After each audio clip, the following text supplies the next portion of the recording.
Everybody cold enough? Yes. Good. Looks like we have enough members here. We have a quorum tonight.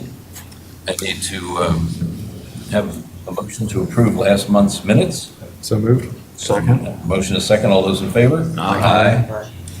Need a motion to approve this evening's agenda. So moved. Is there a second? Second. There's a motion and a second. All those in favor signify by saying aye. Aye. We have a couple of announcements. I'm sorry, members' comments. Are there any members' comments this evening? Okay, we'll roll right on into the meeting. We have this evening, I'm very proud to announce new architect member of the DRB, Mike Wood. You can stand up, get a round of applause. There he is. Hey, hey. It's the last time that'll happen. Yeah. He only came because Until you leave and then they clap again. the salary they pay us convinced him it was a good thing to do.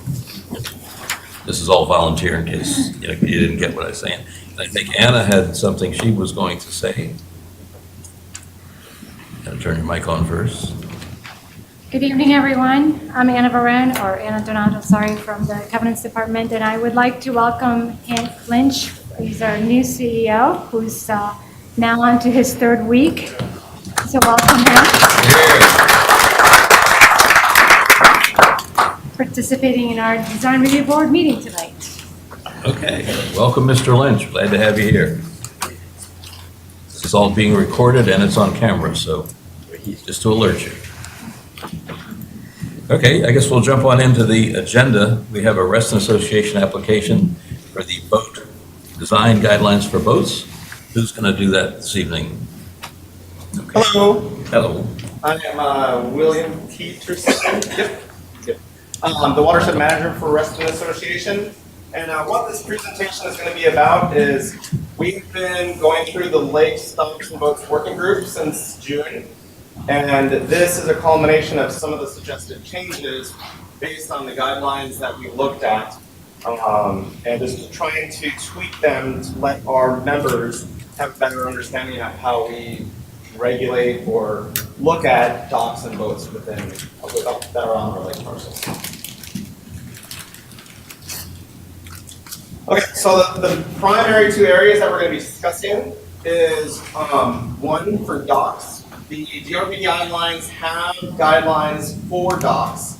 However, they are not updated, or they include information on floating docks, but it's not very much. So when a resident goes there and wants to reference that guideline to build a dock that is floating, there's not a whole lot for them to go on. There's plenty of pictures and information on the like a non-moving, non-floating with pilings type of dock, but nothing one that is partially floating. The other point that I'm going to be making as part of this discussion is creating a guideline specific to the construction of deck boats. We've had members in the past do weekend projects to make deck boats. They go to Home Depot, buy whatever supplies they want, and they're not really following any standards. And to make all the deck boats kind of uniform on the lakes, and so that some aren't falling apart, whereas there's a lot that are constructed by contractors, just to have some kind of standard that they can follow and not piece together or cobble together. So are you suggesting the DRB will approve deck boats? I don't think we have in the past. It's more of an RA standard where it's not necessarily they have to go through board, but just to provide them like a guideline or a template for them to be able to follow for deck boats. So first point again is I just want to clarify the difference between a deck boat and a dock, because if you're not familiar with them, you're out already on one of the shorelines, you might misinterpret one versus the other. So here's just a slide that depicts the two different things. The deck boat is going to be on the left and the floating dock is on the right. The deck boat is something that you can go out on the lake. It has a motor, it motors around, and you would be tying it up or mooring it to a dock or the shoreline. Whereas the floating dock, it's permanently affixed to the shoreline, more so than just a rope or something to that effect. And it doesn't have the ability to have a motor to be able to move it around on the lake. They both also have different size requirements. The deck boat is up to 180 square feet, where the dock is 48 square feet. And in the DRB dock guidelines that exist currently, it does specifically clarify that, where it says floating docks, if equipped with motors and/or not permanently attached to the shoreline, will be considered boats and will be subject to applicable Reston Association policies. So it even stipulates that in the guidelines. Okay, so here's an example of what, or like the primary page of the dock guidelines for docks. And mainly, I know it's small, but the key concepts to get here is they have a picture of a non-floating dock. And the only thing that it has in the whole guideline about floating docks is that italicized wording right there in regards to them having to be attached to the shoreline. In addition to that, there isn't anything that identifies what permanently attached to means. In the Lakes, Docks, and Boats Working Group, there's been a lot of sides on what that means. Some people think that a bungee cord or a rope constitutes permanently attached, where others think it needs to be something more permanent, like a hinge structure or poles that prevent it from moving at all. And so we would like something in the guideline that provides a little more detail on what permanently attached means.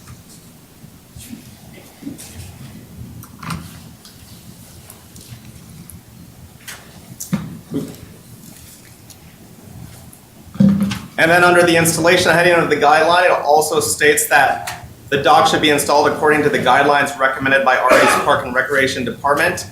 Alternative plans may require the review and approval of the open space director. That is in all of the different versions of the dock guidelines, whether it's from single family to cluster to condo. And first, there are not any additional guidelines in a RA Park and Recreation Department document anywhere. And in addition, there is not an open space director. So we would like to eliminate that section entirely. Just a question to follow up on kind of what Neil asked.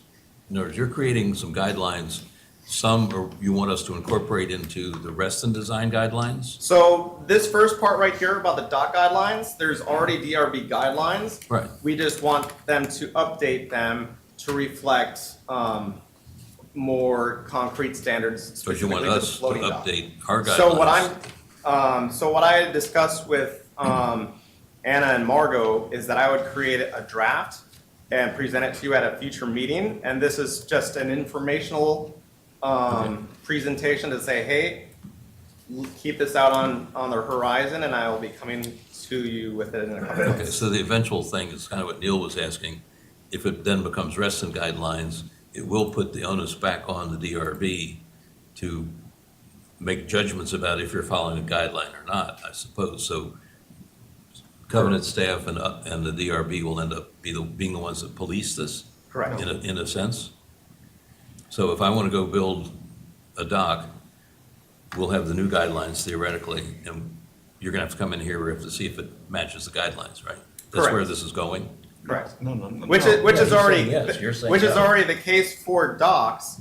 It doesn't have very good language in regards to the floating Okay, docks. so you're The current- clarifying the language. The current guidelines already lay out, like so many of our Right. guidelines, what you Right. need to apply for, or whether or not you can just do it, because it meets certain requirements without having DRB Right. approval. So we're not changing any of that. He's just updating language. Correct. Okay. And then here are just some additional examples, kind of like what I was trying to emphasize, that there's the permanently attached opinion.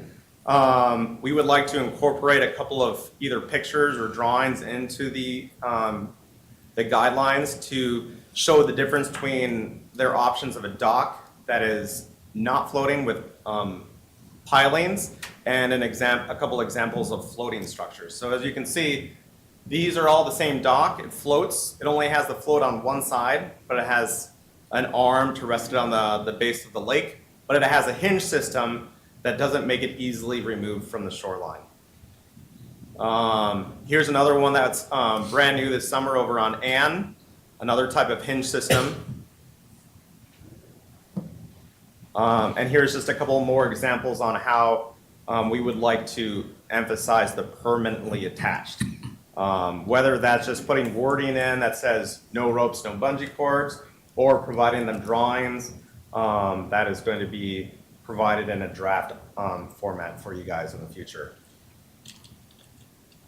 And yet here was a design drawing that was presented all the way back in, I think it was 2008, for the Cabot's Point clusters. They have a number of these in front of each of these of their properties, and it's a pretty good example of what we would like to have the guidelines suggest to owners.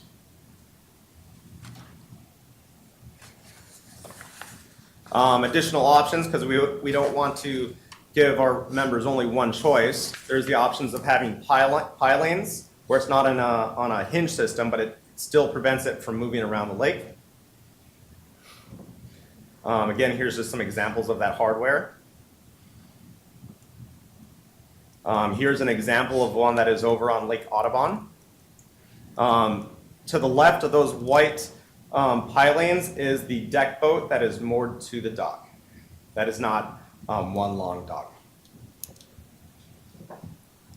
So part 2 of the presentation is again for deck boats, and I'm requesting to create a Reston Association standard for deck boats.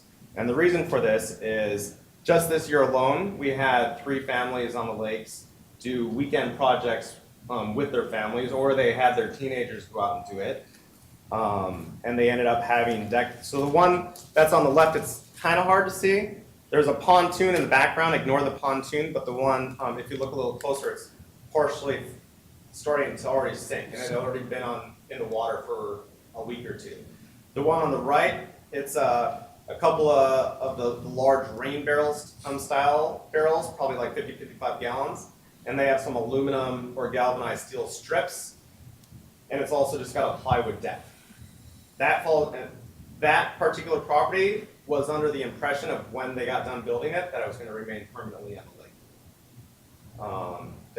Luckily their cluster didn't want it docked at their cluster dock, and they dismounted it and removed it by the end of the summer. But if they had to leave it on the lake, by the end of the summer, just from wave action, rain action, or use, those galvanized strips were already starting to deteriorate, and those barrels were already starting to come loose.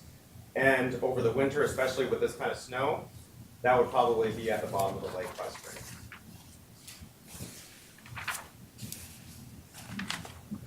Here's what, so there's deck boat guidelines in the resolutions. These are just the basic guidelines that you can find there. It has the size requirement of 18 by 10 feet. It discusses what the approved motors are. Running lights are required if they plan on running it after dark. Again, one level, because we can't have 2-story deck boats out there. And it's required to float level, as that one in that first picture to the left obviously did not. And the deck surface shall be above the water under all loading conditions. So if you have people on them, if you have batteries, all the motors, any kind of tables, chairs. And so you want to have materials and a structure that supports a long-term life of a deck boat.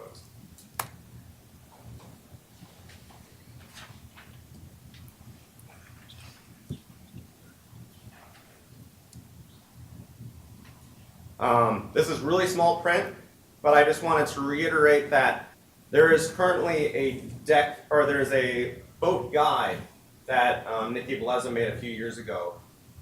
She gathered a whole bunch of stuff that wasn't in the resolutions that kind of just built upon and provided a source of information for members saying, hey, this is what we recommend for new boat owners.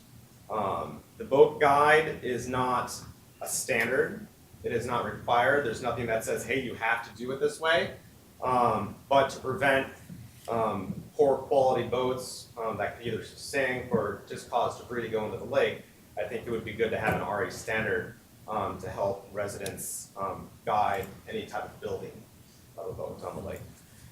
Just a question, wasn't there a committee formed that gave a report to RA about the size of boats? Wasn't there some? The Lake Stocks Boats Committee, that it's currently ongoing. It's supposed to report to the Board of Directors in March.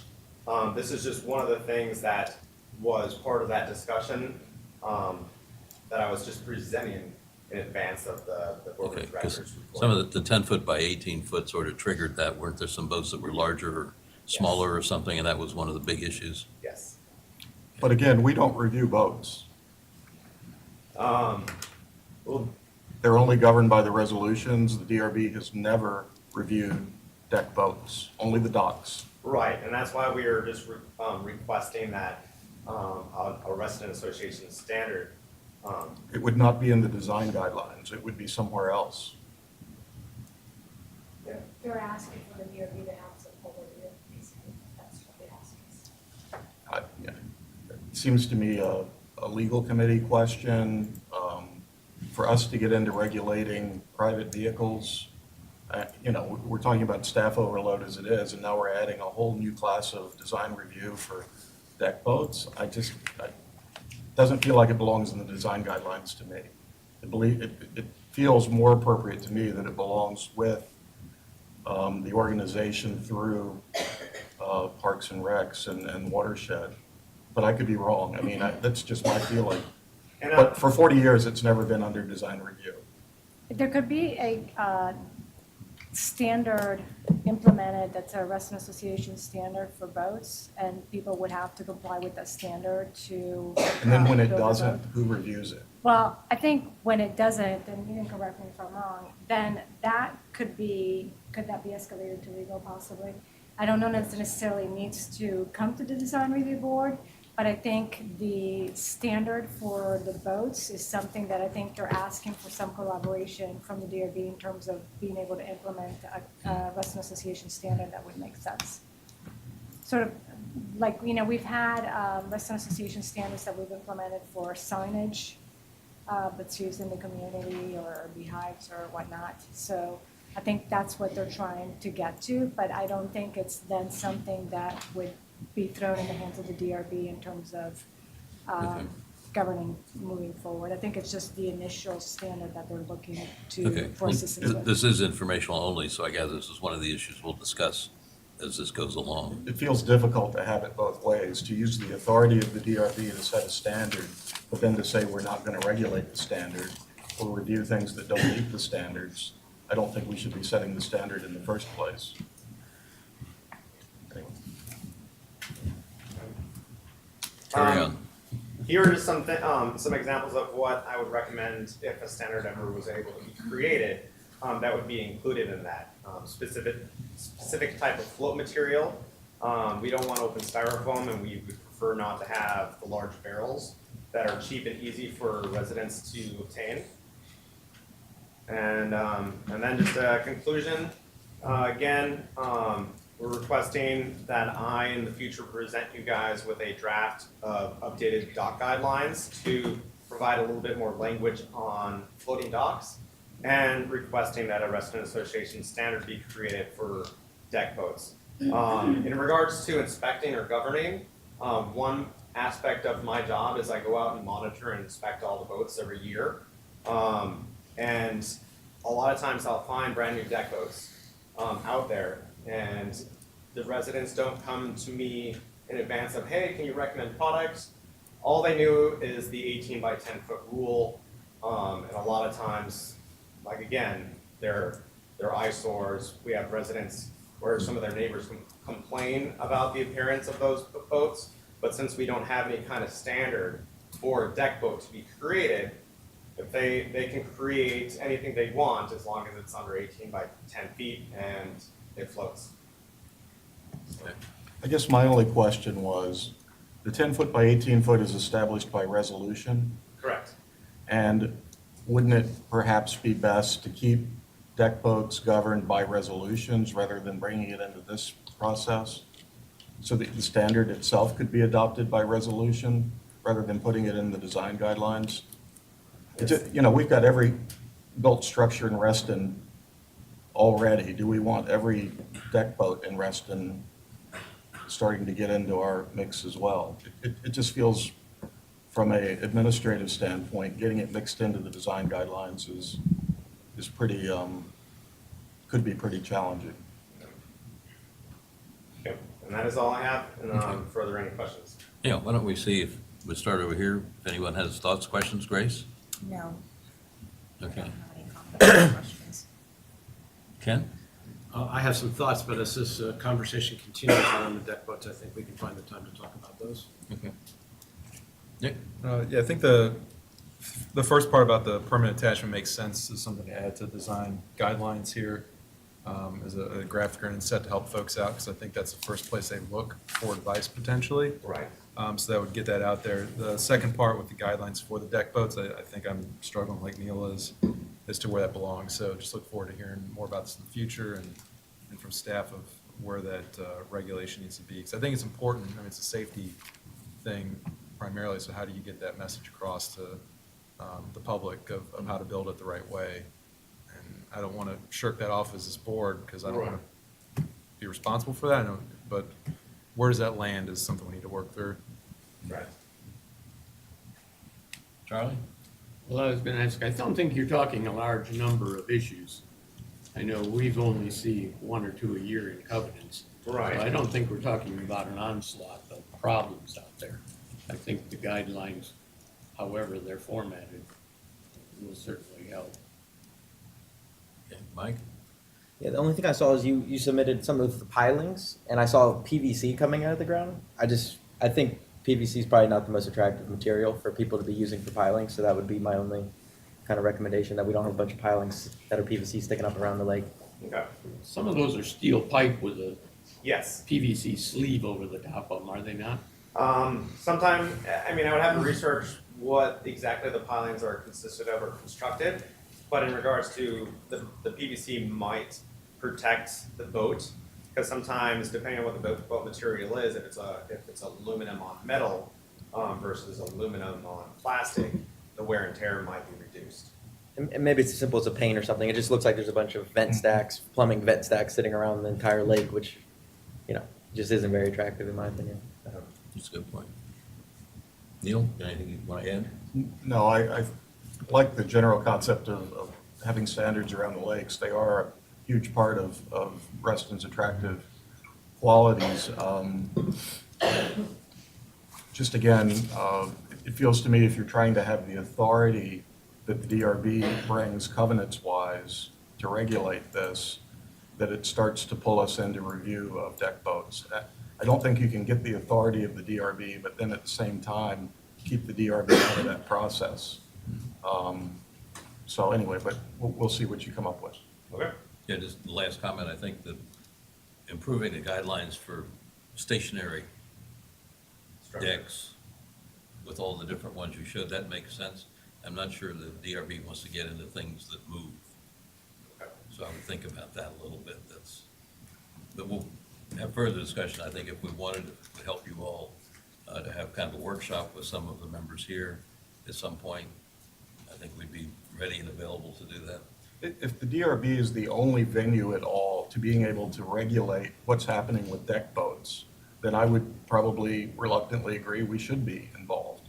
But if there were another way to regulate it without us sort of getting into it, it would be preferable from my Yeah, perspective. it sounds like they already answered that. If we can do it by resolution so that it's more RA and your boat group or the recreational section of RA or whatever it happens to be, it might make more sense.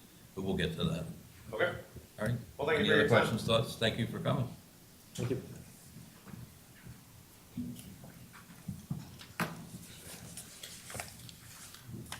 Okay, let's go to Tall Oaks is next on the agenda.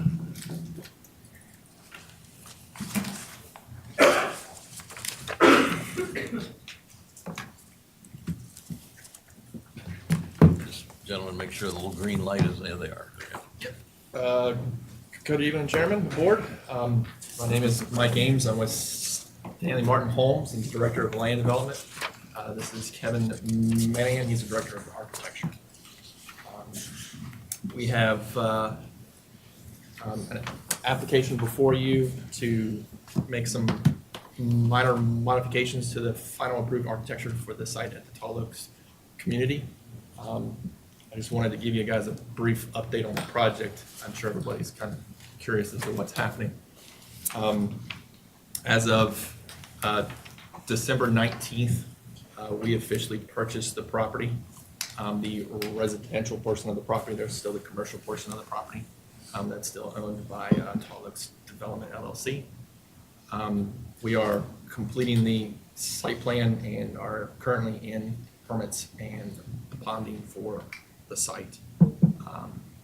We had a couple things that obviously we had to fix, modify with the site that as the previous owner went through it, wasn't quite aware of the situation and the constructability of the site, which we have resolved now with the county. And we're here to move forward with final architecture, get the strips to you guys so that you guys can get it approved and get the materials and the mechanical plans approved. And then after that, we'll obviously come to you with the other aspects of the site, because we are in collaboration with the Reston Art Association, which is an aspect of this project that we met with in 2018 that we'll probably come to you guys with so that you can have the final approval for. So what you guys have before you today,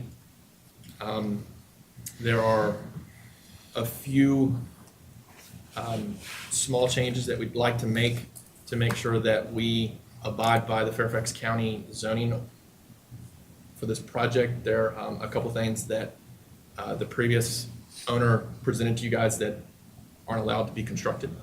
And there are other small changes that we'd like to make to window locations, those kind of things to fit our interior walls.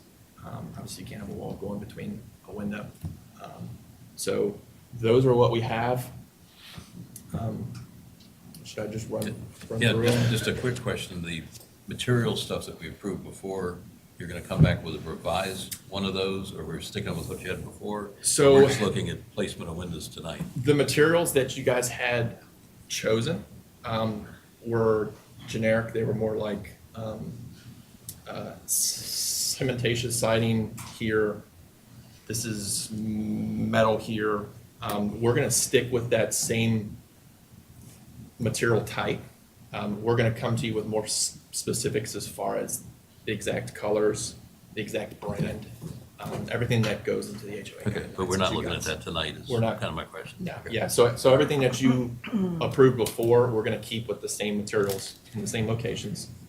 And the same color that you had, we're just gonna match into what our brands are that we have in our company. Okay, carry on. So the first ones that we have are the 2/2s. There are a couple changes to the fronts. We changed some twin windows to singles, mainly to make sure that the elevations matched the interior designs for the entry points and the interior rooms of the units. Number 2, which is on the bottom, you can see there's a 3-bay window that was originally a 2-bay window. We increased that mainly because that's the only source of light in that room, because the garages are in the back of that unit. And we wanted to make sure that we offered as much light as we could for the customer. Third, which is on the far right, we had 2 doubles before. We made those singles to match up with the symmetry of the interior units. Again, to line up with the doors and the interior walls of what we're going to put on that floor. And the 4th change is on top. Again, we had 2 sets of split. We now made them 4 so that we can put a wall in between to make those two separate rooms on that top side. Just a comment on, it's hard to keep up with which is which. I mean, both the drawings I'm looking at here for the front on the 2/2s, both say conceptual design. And first one has red lines on it. That's what was Those, approved before. One without the red lines is what you're now proposing. so there's two, so if you flip to the Like next. that's what got approved before. Yeah, And so then the next drawing you're showing us is, that's the rear, right? that's the rear, yeah. But I'm just trying to, so no one's So- too confused. Yeah. Where I'm leading with this, and then this is a question I want to ask you, it appears on the ones with the red lines on it, that's what we approved. Part of the architectural drama came from the extra large windows, okay? And what I'm seeing here, if you look at this, in almost all cases, you're losing all the big windows, not throughout, but in a lot of places, the extra tall windows, the extra wide windows across the bottom. All of a sudden, we're getting much smaller windows now. This may be okay if we really look at it, but I just want to be careful that all of a sudden, we're always looking for good design and stuff that's a little bit different, a little more progressive. And if all of a sudden we're cutting back to stuff that's just business as usual, it's not going to have the same architectural drama we thought we were getting before. So I just want to raise that question now so everyone can pay attention to it, that all the windows that you're changing all seem to be getting smaller. Like on the bottom right, it looks like you've got 3 foot by 6.5 foot windows, and all of a sudden, it looks like they're becoming 30 by 60. I mean, that's a huge difference. Can you go to the front elevation? Please. So you're talking about the 2/2s, yeah. Okay, that's So what the got bottom- approved. That's what got approved. No, That's No, what we're that's not proposing. what got That's approved. what they want. That's what. Yeah, That's we're what- actually see- going, see how confused The Yeah. the colored ones are what was approved. yeah, they don't ever have a side-by-side comparison, which is why. I have this them, is- yeah. I have That's why I'm them. asking, which I have got them. approved and which are you So proposing? so the colored ones, the ones that you guys have that have the side planks and everything in color, that's what you guys approved. all- I all got the way that, at the but end. I'm looking at two front elevations of the 2/2s. No, right? No. No, you're not. That's what this That's looks all like. new stuff. That's all Both new. of those are new. The red Yes, lines. so everything that you guys have that's in black and white, that's This. that's new. Right. So these are two versions of the front elevation. That's why I'm confused. No, I think those are 22-foot towns, and those are 2/2s on that one. It should be in order of, You've got two sheet A I see, 2.0s, okay. I think. I see, that's why it's confusing. They Okay, talk I got about it. it. yeah, they're They all, label them all to 18.0. yeah, that's, we Not can, helpful. we can correct that. Yes. He does this for a living. Yeah. Yeah, I try, Lord knows I try. But actually, just kind of going back to what you said, we're actually trying to go the opposite way of what you're And making windows indicating, bigger? make things bigger to add more light to our customers, especially in the 2/2s, because obviously the back Right. on the first floor specifically is all garage. I understand now. I applaud your effort. What happened to the windows that were in the stair towers? That's the old. The original color drawings show windows in the stair towers up on the front, and they're not there anymore. On the When stairs. you say stair tower, you Up mean on the penthouse. roof. The penthouse, yeah. Up on the roof. Yeah, so that was actually a door originally on the original approved one. Our entry point's on the side. So if you go to the side view of our 2/2, you can see that we actually added a window to the doghouse. So so you had a side window and a front door on the Lennar product. We put everything on the side because our steps come up from the whole one side. Right, so it's a full glass door and a window. So it acts like a skylight, basically down into the Yes, sir. interior of the building. Yes, sir.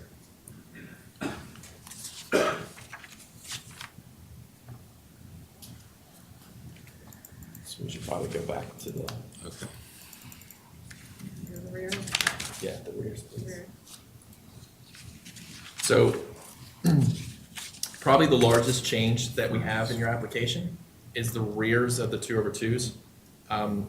What you previously approved had I'm gonna call it a furnace room on the one side that went from the second floor up to the third floor that the previous applicant used for hot water heaters and mechanical room purposes. And the balcony extended the entire length of the back. Neither of those things are allowable per the Fairfax County zoning for this application. We don't need the furnace room for our mechanical purposes. All our mechanicals are going to be inside the units. And the balconies can only be a maximum of 10 feet, which is why we had to reduce what we have for what you see in front of you today. Okay. It actually adds more light to the backs. It doesn't create a blockage, of the light for the windows. I think at your guys' August meeting when you approved it, you guys had some concern over the furnace room anyway. So, It looks like an improvement, just to say. right. And that's the major change for that one. Obviously, it was a single door entry to the balcony. We've changed it to a two-door entry. And we actually added a window because you don't have the furnace room there anymore. So again, more light, more openness on the back. So in regards to 10-foot width, does that only apply to a multi-family classification? Actually, it's for only the multifamily application. So it would be for the townhouse, condo single flats family.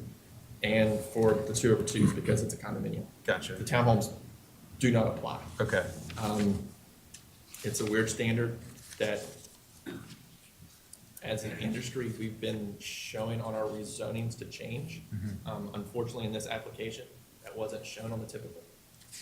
It actually stated in the rezoning that we actually were going to follow 2-412 and not change it. So it's clear that the county didn't want any changes to it at that point. So this is what we have. Fortunately, for the flats, all those are 10-foot balconies. Gotcha. We won't be coming to you guys for any changes on those. Okay. Are there any questions on the backs of the 202s? The front of the 2/2 is still where I think the problem is, more so than the back. I think it's a more awkward fenestration than we used to have. So we can get into it later, once you've gone through everything. Okay. But some of that does depend on color and material and how those, it'll influence it a little bit. But where you have the three bay grouping on the third floor, it, to my eye, sits a little uncomfortably between the second and fourth floor fenestration. And I think previously where it was doubles, it was just a little better maybe previously. Okay. So be thinking about that. So for the side application, again, we discussed that we changed the furnace room, which cuts that whole piece in. And for the hog house on top, obviously our entry point's on the side, and we added the window like we discussed. We had to remove the half window that's on spot 2 for just the way we have our interior designs. And then for item 3, we moved the windows from the second floor to the third floor, and that's mainly because of how we have our lower unit versus our upper units and what's on each floor. That's actually the living room, so that's the one that we wanted to have more light in. And then the bay window on the side, again, it's a penetration outside of the typical, that's not allowed. So we had to take that out. And then we obviously we added the extra window on the second floor to keep that the same on that symmetry.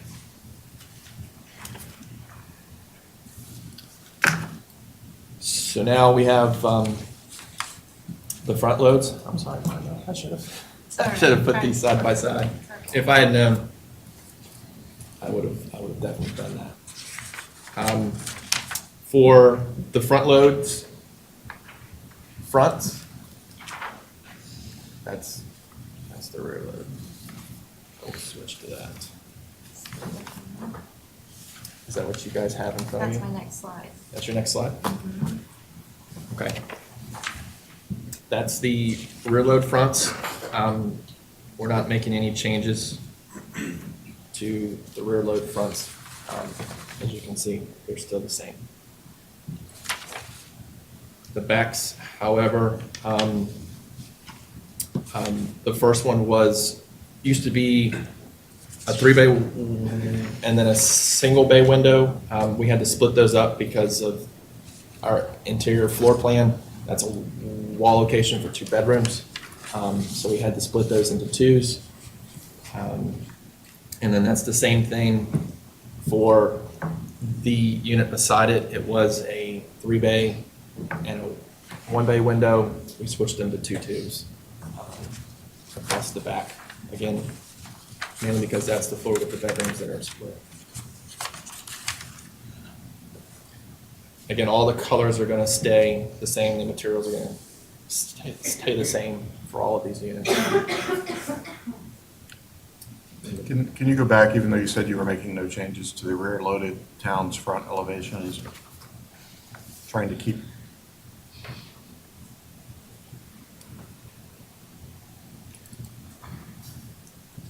Rears. Yeah, that was it. The front. The front. Up one.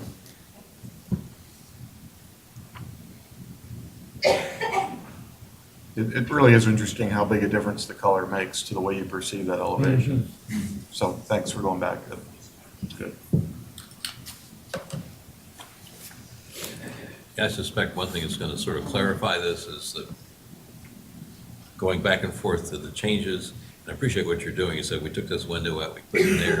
And I have a feeling the end result's going to be us looking at the final design, regardless of what it used to be, and saying, okay, that works, or there's still some shuffling you're going to have to do. Because it's hard to keep up. Oh, we moved on this one, we changed this one over here. You know. So let's see. I mean, the design what I'm looking at here, and again, as Neil pointed out, the colors are going to really affect this. But I think it's kind of a new design. It's very similar to 95% of it.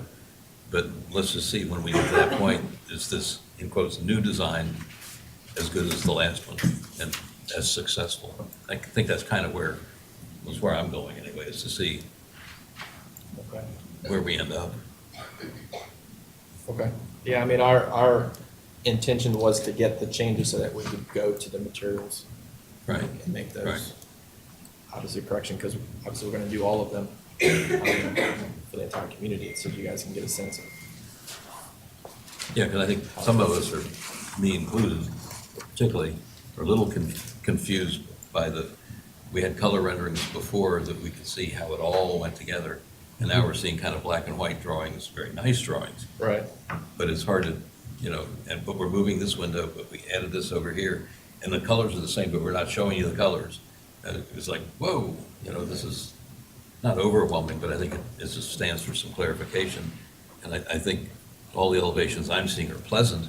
I don't see anything that screams at me. There are little things, as Neil pointed out, a couple of things here or there that we might want to tweak a little bit. Yeah, I mean, I think if we can get a sense of confidence on majority of changes, then obviously we can progress to the next level with All right, a lot more confidence. Let's see where we go. I was kind of I took the opposite thought. I thought that if there was less color, you could see the changes clearer. So, No, I think that's true. point note. Yeah, I mean, the color can be overwhelming, but it's also such a part of this. That, So for the side elevation, we pretty much reduced the windows on the second floor, mainly because of our stairs.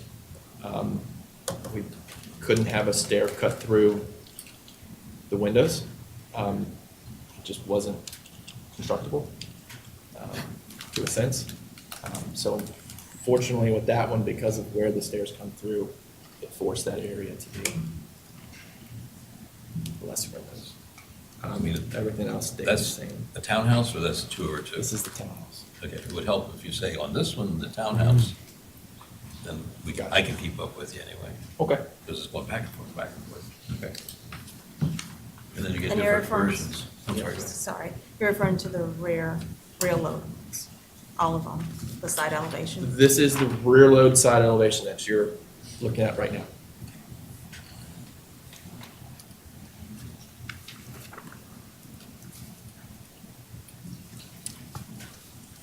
And then the next one should be the front loads.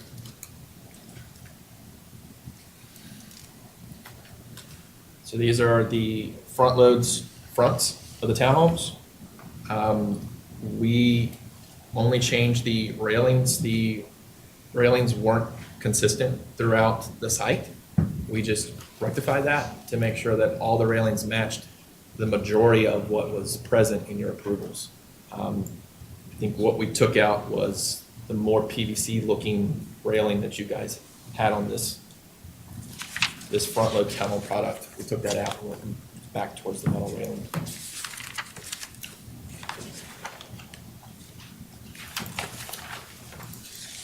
The next one is the rear of the front load townhomes. Again, the major change here is the railings. We went from the thicker PVC looking product and changed it to match the rest of the community. We did make the parapet wall slightly thicker on that unit, and that's mainly because when we come back to you guys on our mechanical plan, you're gonna see that we put the air handlers off the roof and put them on the back side of that parapet.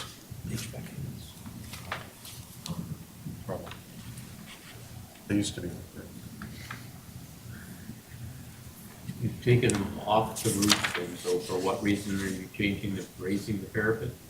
Or are you lowering the parapets? We are widening the parapet on that right side of each of the unit. So it used to be roughly 1.5 feet, 2 feet. Now it's wide enough to hide the air handler. So the air handlers are all sitting on the decks now. Yes, sir.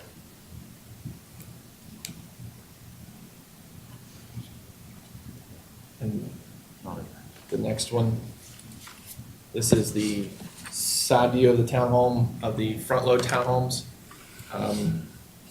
Again, the main change here is we had to take out the 2 side windows, mainly for the access for the stairs, again.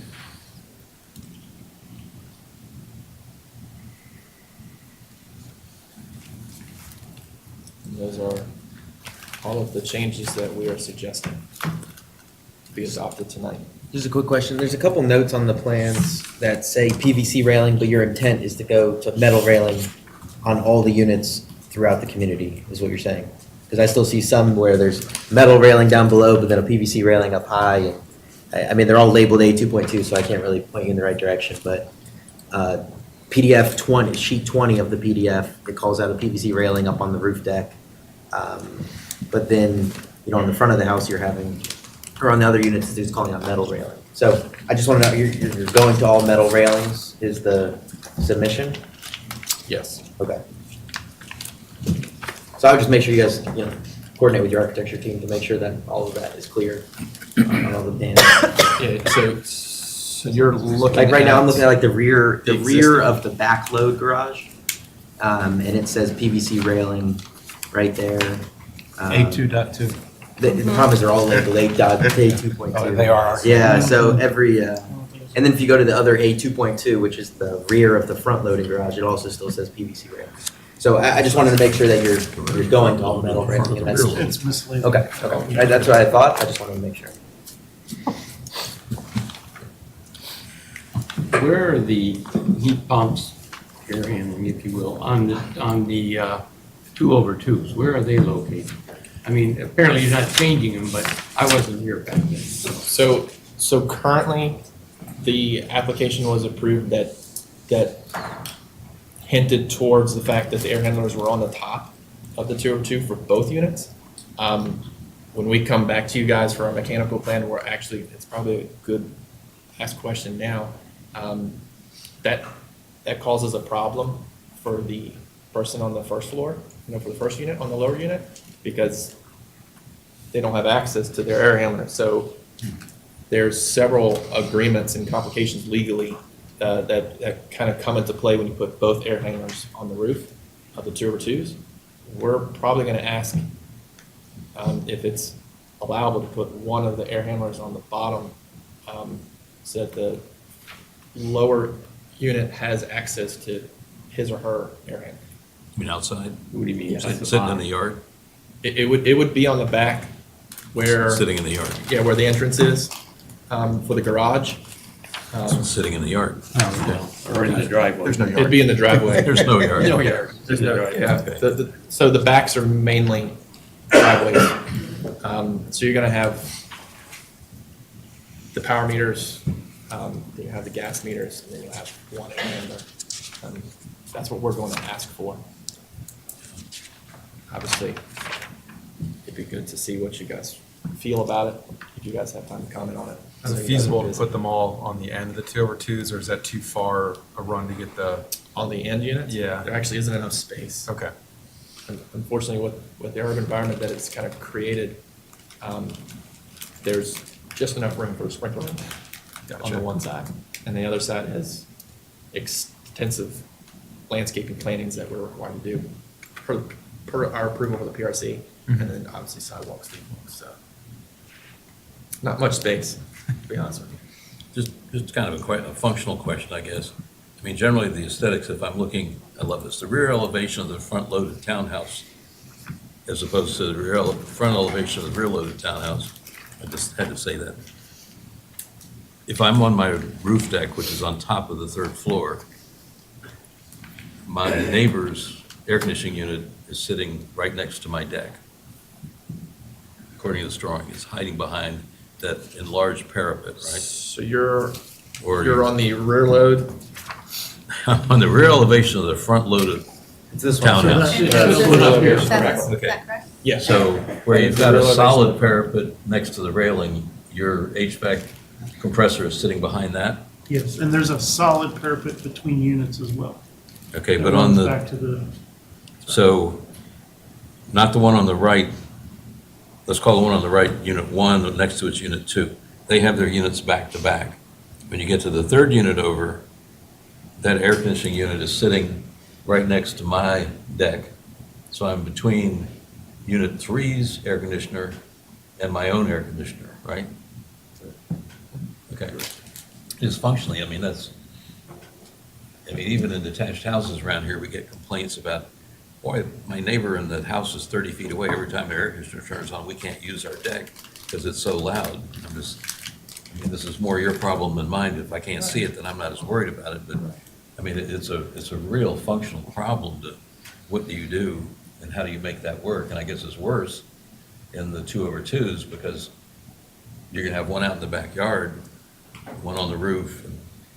So the roof, I mean, it would be in the exact position, just up on the roof. So, I mean, you're gonna hear it. When it's so either hot way, that your air unfortunately. conditioner's running, you don't want to be out on You're your probably deck. not gonna be No, that's, of No, course, I have neighbors that would disagree with yeah, that. we have heat pumps. I mean, you have a choice of sitting next to an open rail looking at your neighbor's deck or sitting next to a solid parapet that's enclosing the AC unit.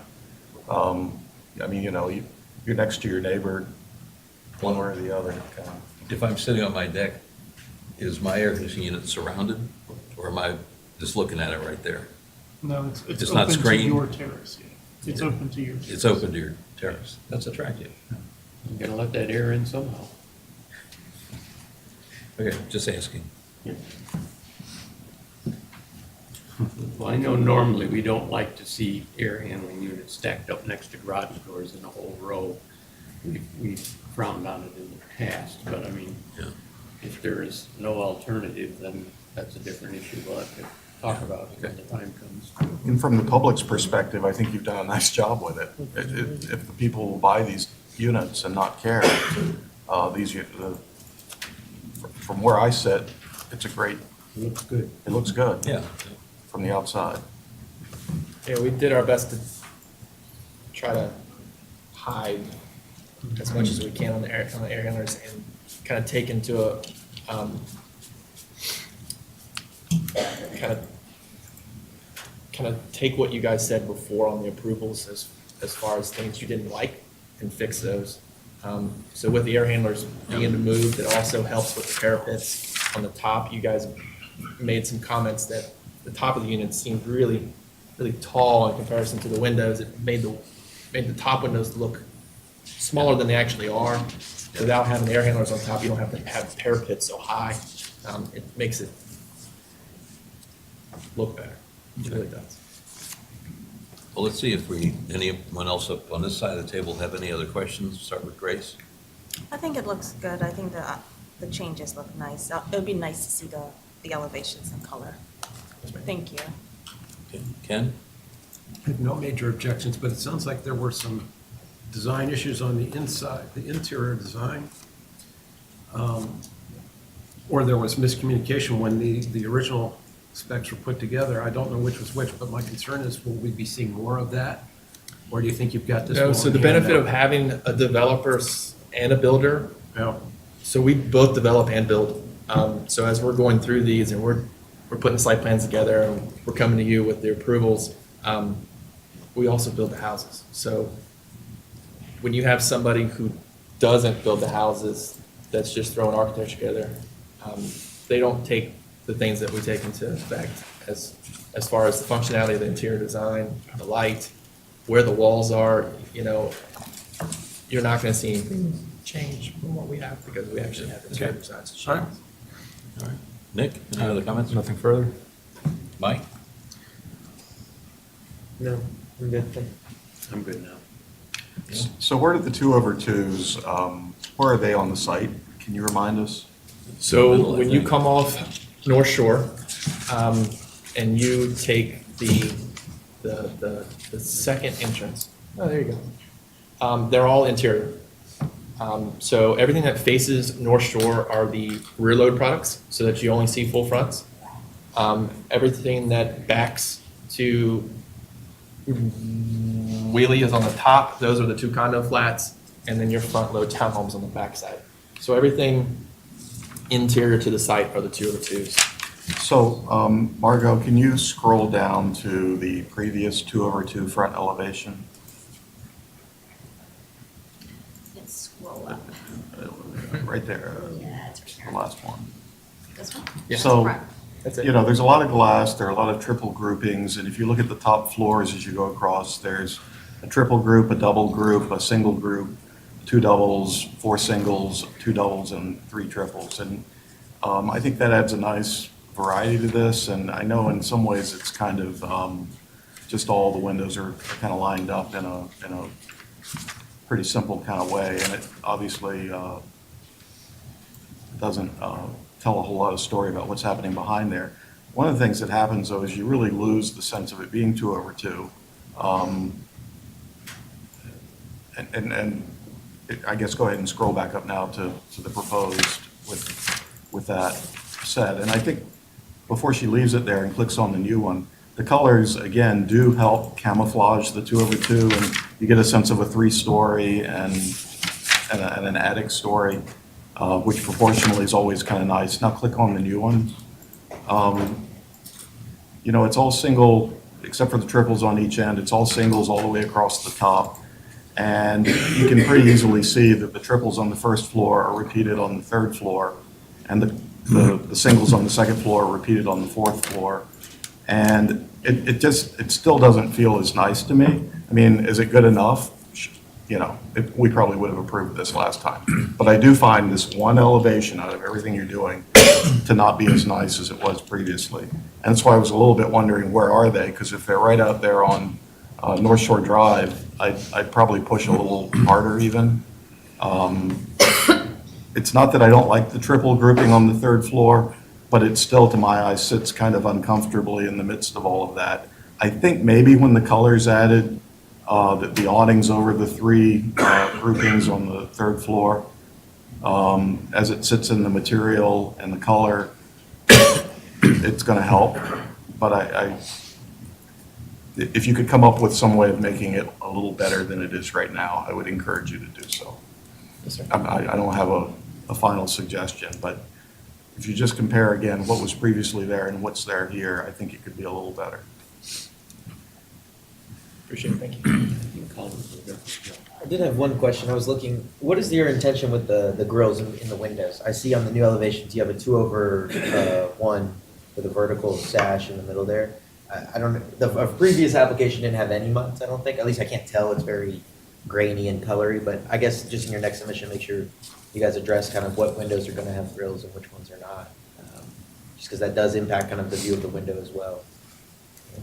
I didn't even see, all these windows going to be white, or are they going to be black or bronze, dark I bronze? believe they're or- gonna be a bronze. It's be a bronze color, yeah, I think that's what was approved. So just on some of the windows, if you look at some of the elevations, there's already been starting to play with some grills in there, and I didn't know if that's what you guys are submitting, or if you're gonna kind of adjust that some more, but just my one question. Is there no other comments or questions? I guess you would like a motion and I would like a motion to hopefully an approve the approval changes. for all of this stuff. Is anyone prepared to make such a motion? Yes,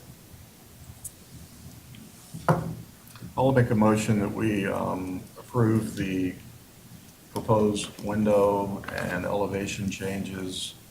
And since it was my issue, but ask that the applicant review any improvements that might be made to the front elevation of the 2/2 per comments included herein, and we'll put some of those in there. For final approval when submitted with colors and materials. I'll second Okay, that. there's a motion and a second. Is there any further discussion? Okay, all those in favor signify by saying aye. Aye. Any opposed? Okay. And just as an aside, if you think it's not going to get any better, just resubmit it this way. Okay, thank you. keep board.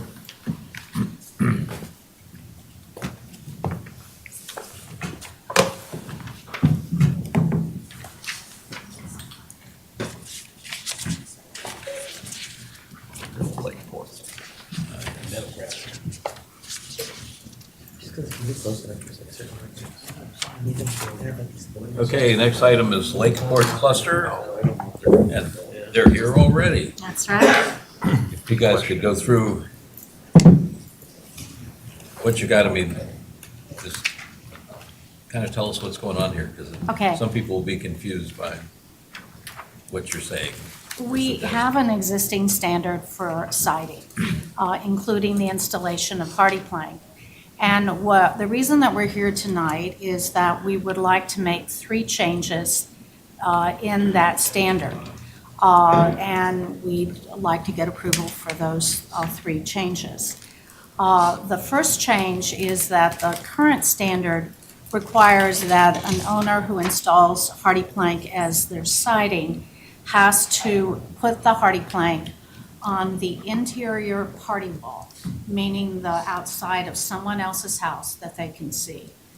And the reason that we'd like to have that removed, we'd like to have that stipulation removed, is because of concern that it will cause, and already is causing, conflict between neighbors. James is here to talk about his application, an owner who applied. And when he originally applied, his next door neighbor filed as an affected party because he didn't want to have hardy plank on the outside of his house. He was worried there might be a leak or some other problem, and that meant that his house was a mix of hardy plank and cedar on the front, the back, and the other side. So we did not want to have our community standards create situations where these kinds of conflicts might arise. The concerns that have come up are the who is responsible if there is a problem, and maybe that is a question for legal counsel. The other thing is that people don't want to get into conflicts with their neighbors. There's some people thinking twice about doing it because of potential conflicts along the way. And the third thing is that it also increases the cost because you have to do one wall that you wouldn't have to otherwise. So that's the first change that we're requesting. The second is to remove a second stipulation that we currently have, which is that when hardy plank is installed, the entire house, both sides or all three sides for an end unit, have to be done at the same time.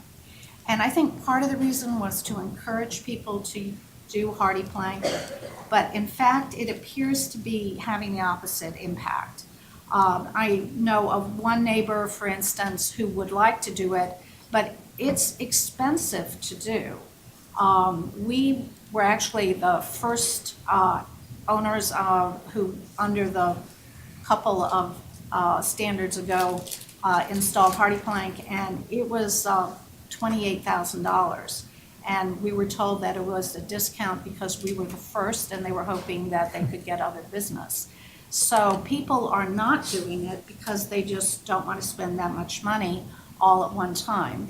And they would rather do one wall, one elevation that is having the problems. A lot of times we have houses that face the lake facing houses.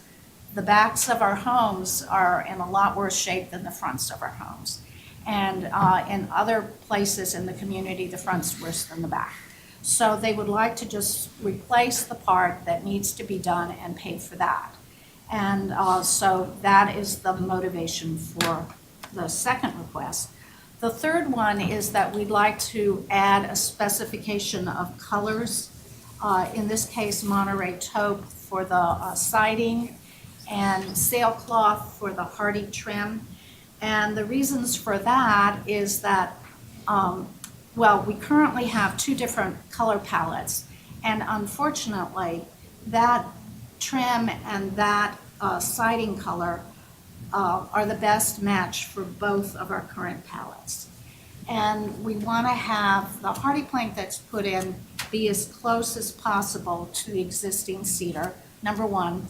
Number two, we don't want to have a house here use one set of colors in a building and one over here use another, because eventually you would have a mix of colors in the same building.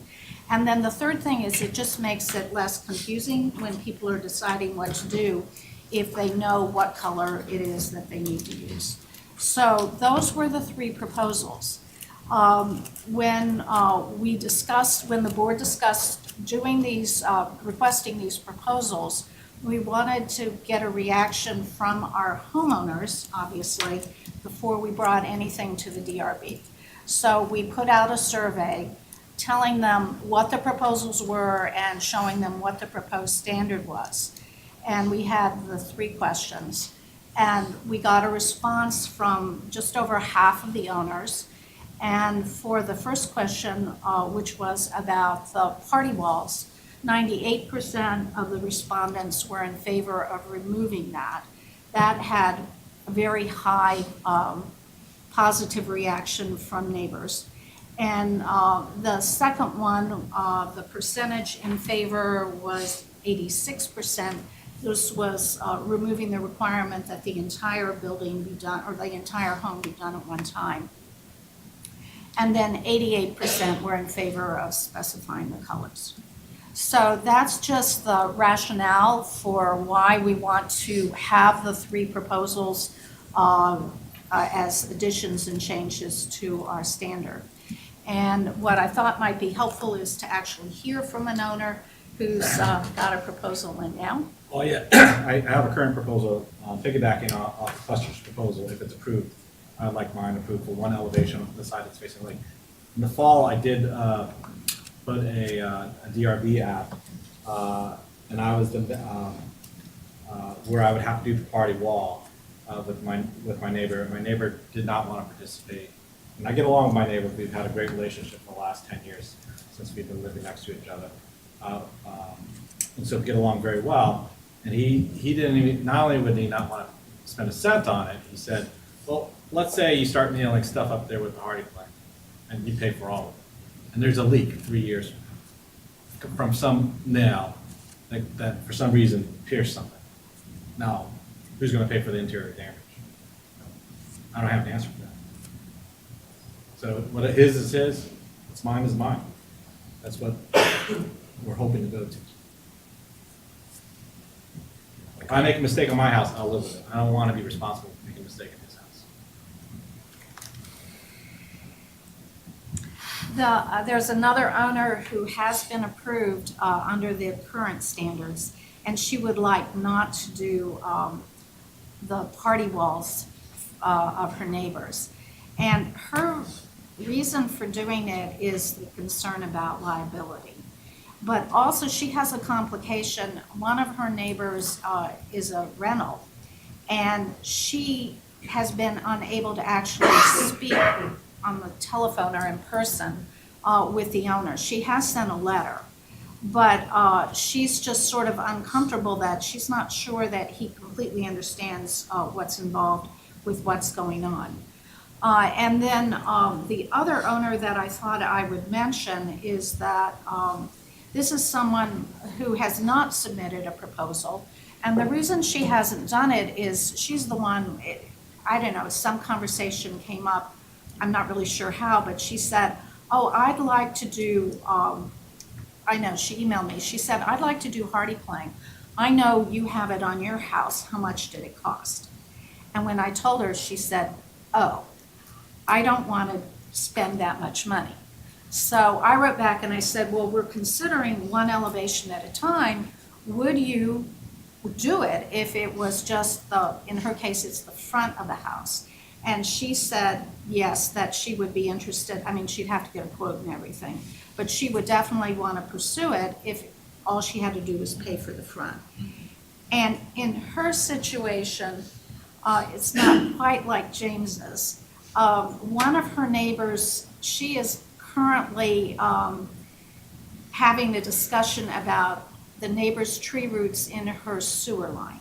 So she doesn't want to add to that situation by having to get permission to then put hardy plank.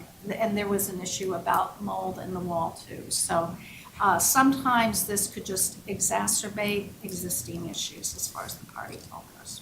But that's basically why we're interested in doing it. And you have included in the materials what we proposed as the new standard, and then also the original one, just for comparison. I should mention that two more things. One is that there is a group of houses that cannot have hardy plank because there's no design for the hardy plank boards that will work to match. So they're not included. They would have to remain cedar. And then if an owner makes repairs for less than 25%, then they could remain cedar. If they wanted to, more than 25% would be hardy plank. So in any case, that's what we're talking about. I think if we put less barriers, I think everyone wants hardy plank. Everyone thinks it's environmentally friendly. Not quite, but I think the vast majority, oh, that was the other thing I was going to say. We currently have one whole building that was a while ago that is hardy plank. And we have 5 that have been built. We have 2 more approved. We have James, and we have this other woman who I talked with who wants to do it. So we have well over 10% of our, or around 10% of our 82 homes just in the last year. We did ours a year ago in January, and we were the first.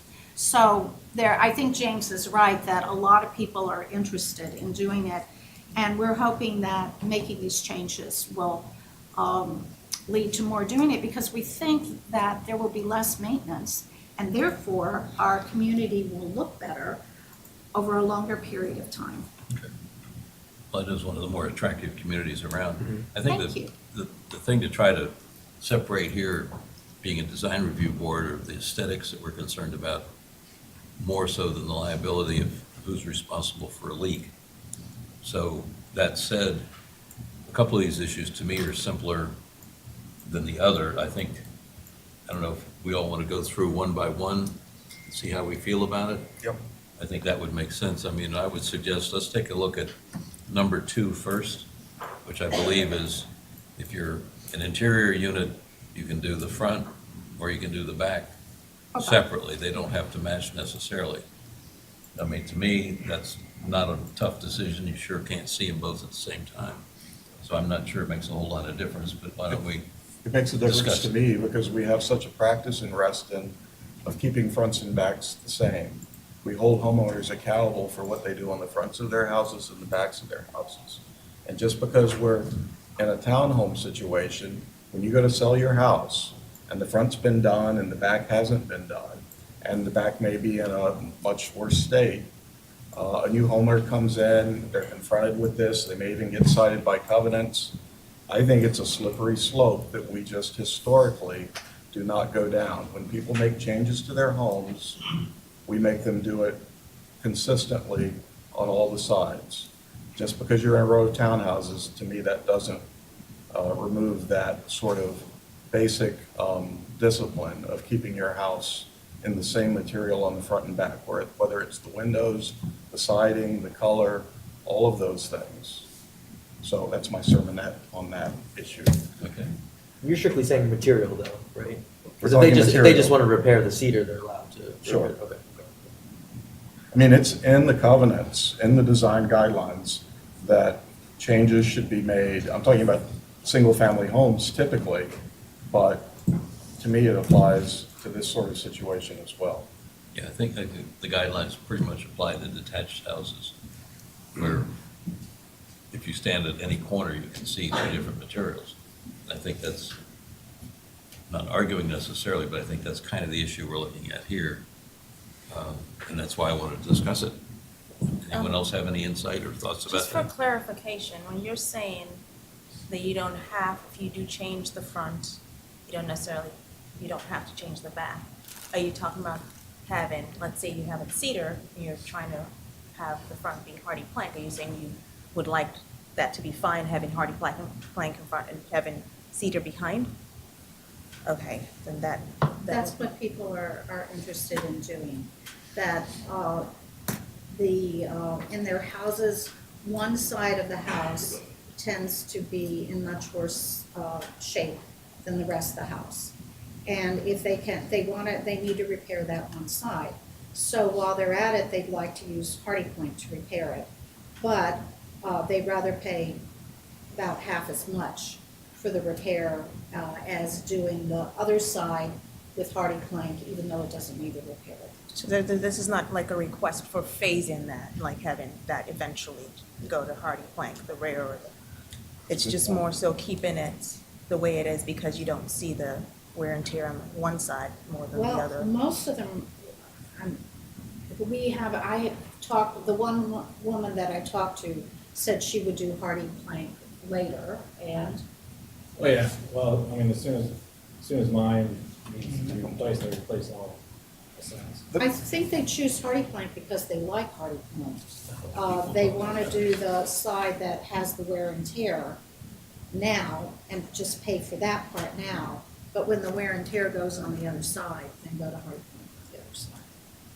So there are 2 people here that were on the board when this all started 20 years ago or 15 years ago.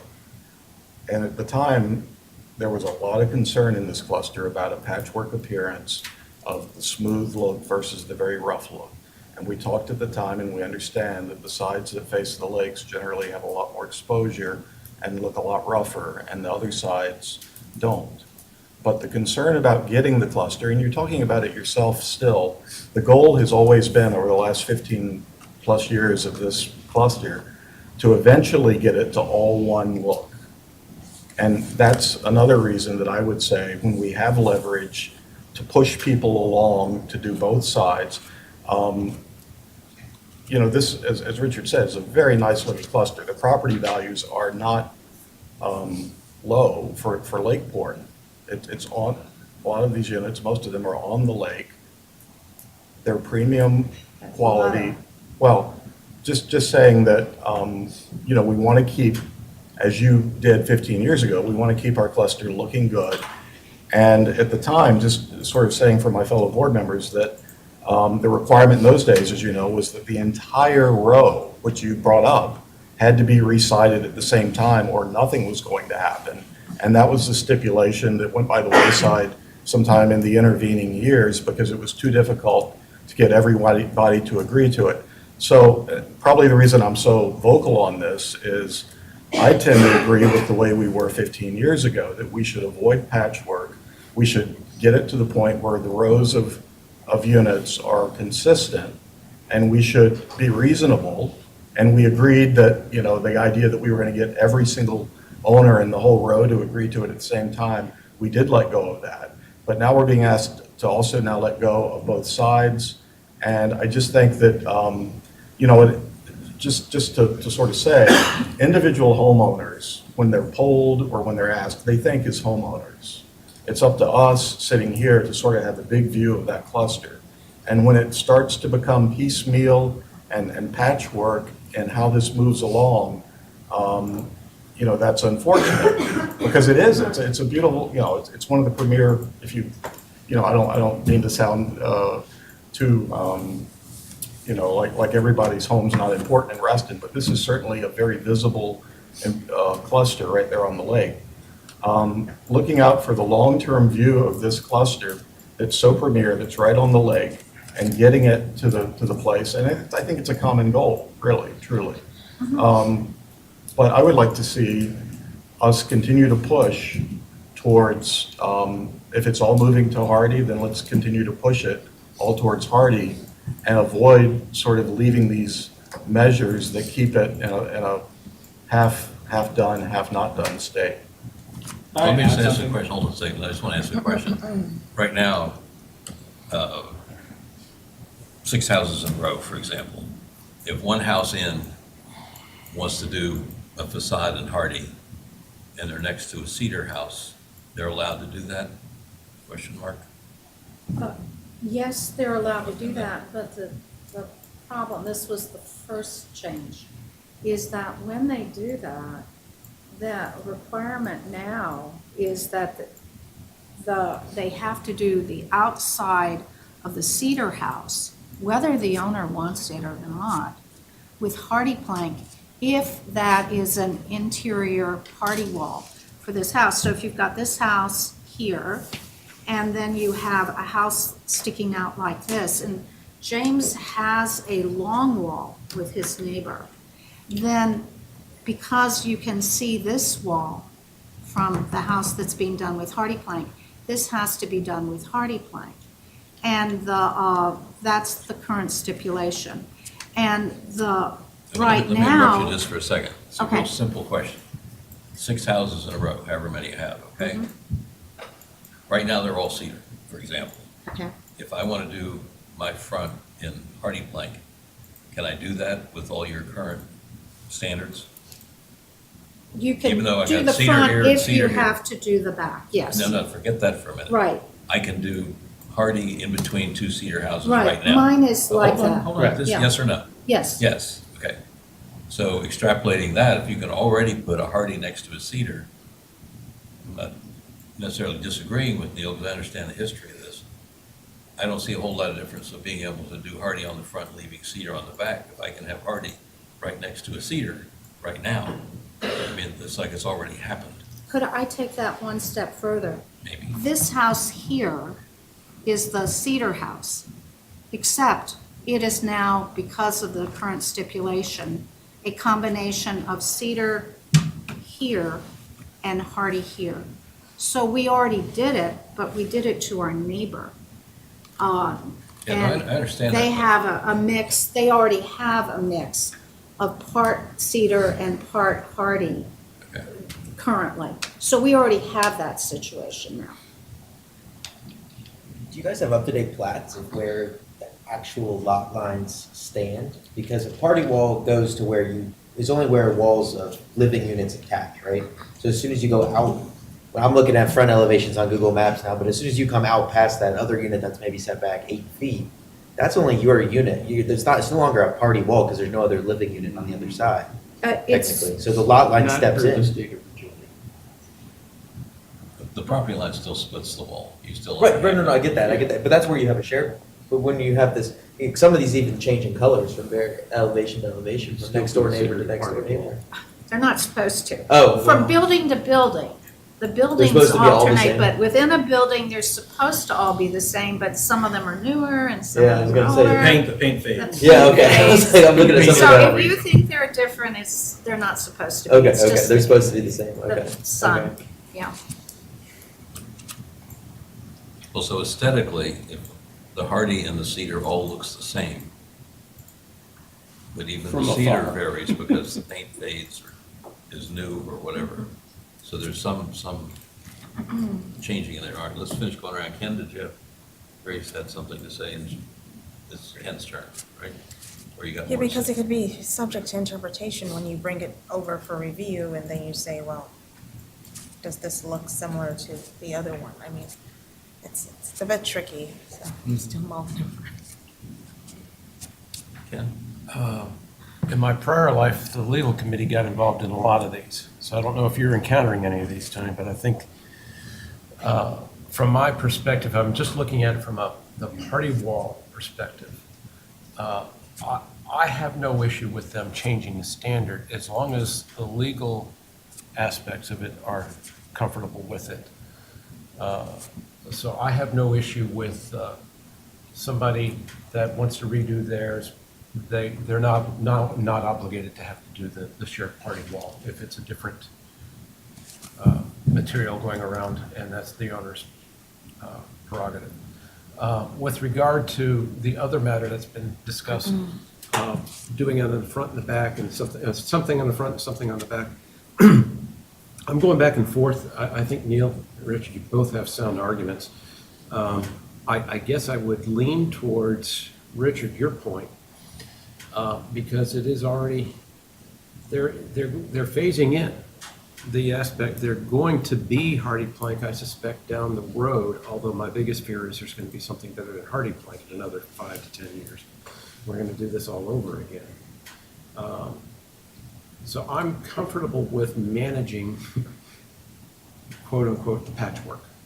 And in a townhouse environment, keeping the front and the backs somewhat consistent is fine, but I wouldn't make it mandatory. If somebody wants to do the front, they can get to the back when they have more money. That seems fair, my opinion. Nick? I'm kind of thinking along the lines of Neil here. If you're going to do the front, so in the instance of the picture on the bottom, though, if I want to do my rear, then I don't have my front done, and then let's say number one goes away. You guys wanted to, or the party wall doesn't need to be done by the adjacent person. You've got 4, then you got 3 kind of patchwork sides, and that could be done whenever. At that point, there's no guaranteeing that you have to do the side ever then, right? That could remain cedar forever.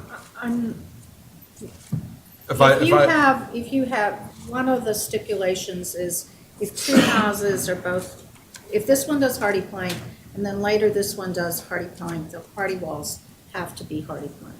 Right, but So- if I only want to touch the front, then I never have to touch the side Right. rear party wall. So I think this removing the all elevations, I think it turns into a patchwork situation that's, I think, a bad precedent to kind of set here. So that my feedback on number 2 is I'm not in favor of that current Can language. I add something? But Sure. there's already patchwork, depending on how old the cedar is and how old the paint is. So how much worse can it be than that? And for Hopefully, what we it's, don't have to argue it like that too often. for what it's worth, when the townhouses are close together, when people come to my house and they say, oh, yours is, they didn't know it was a hardy plank. And the next door neighbor's house is right next to the front door. And, you know, you've got cedar on one side, a hardy plank on the other, and you have 2 walkways together, and they didn't notice. So it's not exactly like we're painting them pink and green or something like that. It's subtle, it's hard to tell. I didn't know the next building to me had hardy plank until the whole issue came up and someone pointed it out. The nice thing about the hardy plank is it's really a very close match. And with the colors, the colors are more different. The same color is more different in the sun and the shade than it is from the paint to the color. It's weird. Okay, let us finish up here. Mike, any other comments? I just feel like I can't speak to it for the fact that I think it all sticks down to where your property line and who's responsible for the party law based on your cluster guidelines or Reston deed or whatever from a lawyer perspective that, I know we have in our cluster that if the fence deteriorates on both sides, it's the neighbors are supposed to shake hands and take care of it, together. But for this instance, I just can't, I don't, for that portion. And then for the other side, I don't like the patchwork idea. I think if you do the front, you should do the back. It's already a big expense to have the crew out there. The material is not, I install hardy plank a lot on all the expenses, the labor to get them out there to do that. And I would say shop around because $28,000 is expensive, but I know we're not supposed to speak to price, so. But. Charlie? Well, my concern is we can't have a double standard. If I'm a single-family homeowner, I have to do my whole house. Why should they not have to do their whole house? It's not right. We should have two sets of standards just because you live in a townhouse and I happen to have four walls. I just don't see how we can do that. Because the goal is to move toward something all being complete. And we use, admittedly, on this side of the table, applications and approvals to get movement. The movement that's been desired at Lakeport for a long time now is to move towards hardy. And, Charlie just said what I said a minute ago. Just because you maybe can't always see the same sides of the house, you're still the same homeowner. You go in your front door and come out your back door, to me, it should be the same house. It shouldn't be different materials on different sides of the house. And honestly, maybe he's worked up because of his covenants background. I'm worked up on it because that's just how we do it. The fronts and backs of houses are kept in the same level of repair and in the same types of materials.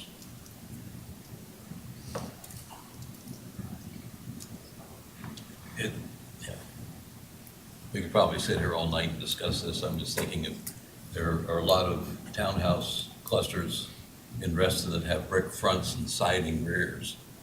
So that's pretty prevalent. So that kind of dilutes the argument that everything has to be the same.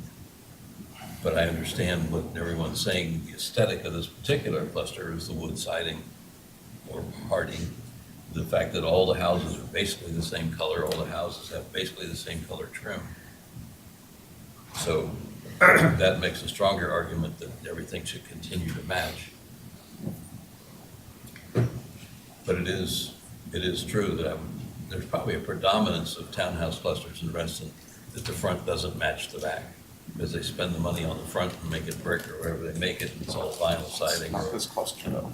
Not this cluster, I already said that. But so it kind of dilutes the argument of, we never do that. And here you're putting the material on the front that will match what's on the back, as opposed to, if you want to come in and put brick on the front of one of these, I think everybody go, oh no, not going to happen. So I think it's a different discussion. For clarification purposes on the photograph, whoa, it just disappeared. That one right there. If I live in the house on the left and the guy on the right wants to change his house to whatever, say he's going to Hardy, what you're asking is that he doesn't have to do both sides of that. If I'm on the left and I'm cedar, I can leave what I'm looking at cedar on my side of the wall. That's what you're asking here? That would be regardless. If the house on the left is cedar, it would be cedar even if the red would be cedar, even if the house on the right went to Hardy. Right. The Hardy would be on the other side of the red. Right. Because that's what they see. Right, that's what I'm Right, asking. yeah.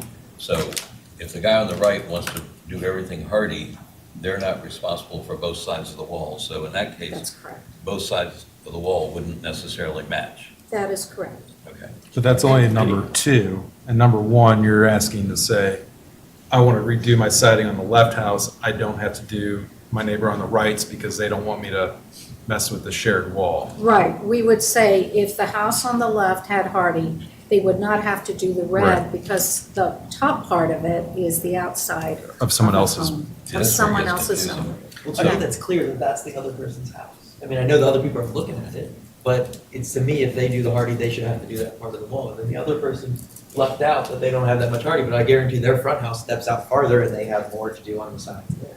Yeah, the sort of to me, the evolution of this again, from when it started and the original standard was that the entire row had to switch if anyone switched. The entire row had to switch. And then when we took the next step, however many years ago that was, there was still a high level of concern from the cluster itself that it looked right. And that if somebody changed that house on the right, that it would be a complete change, including that part that faces away from them, because it's part of their house. Actually, our And- proposal was For not ins- to do the whole thing. For instance, if it was a red house and a yellow house, that sidewall would be the red color because it completes that.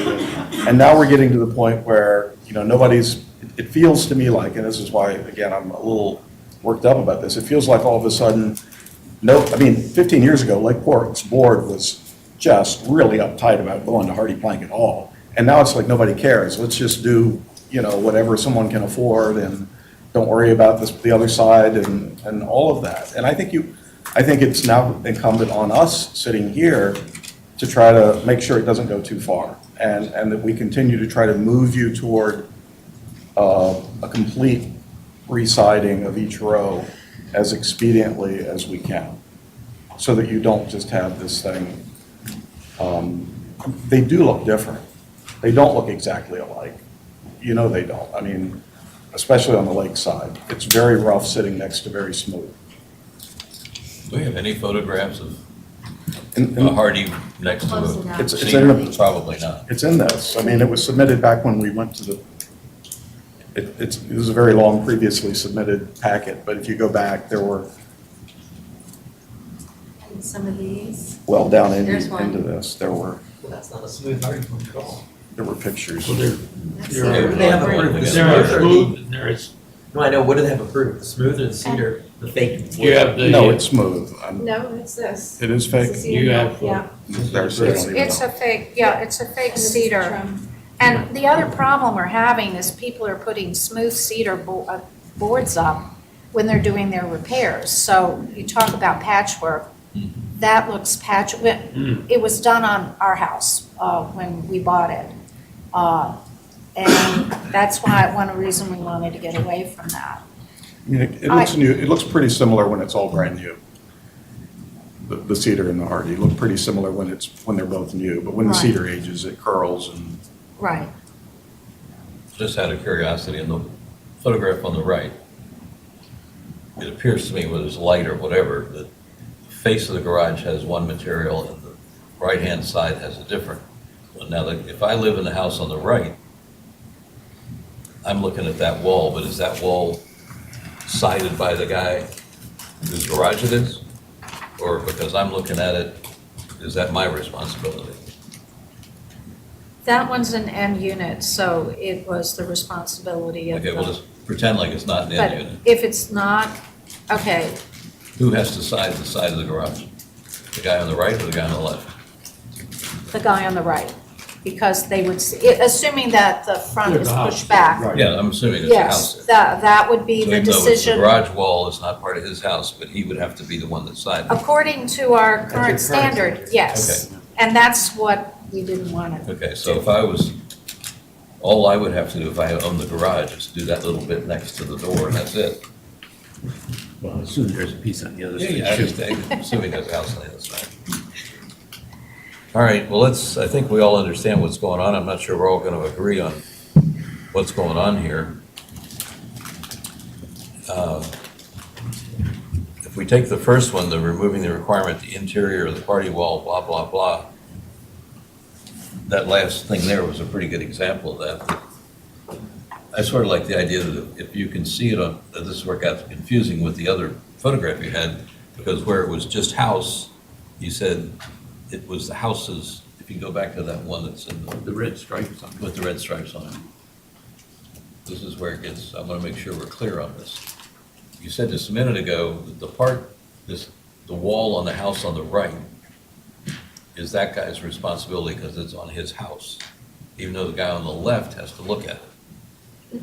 Or No. No. If the guy on the left does hardy plank, then he has to do the red. All the red. Because he looks at it. Okay. Even though the red is the outside of the neighbor's house. Okay, all right, Right.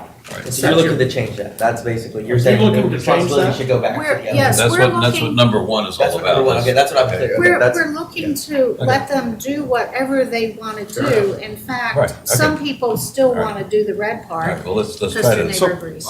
I'm sorry, I'm still not sure everyone understands what you're saying. Right now, the person on the left with your current standards cannot replace with hardy plank the part in red.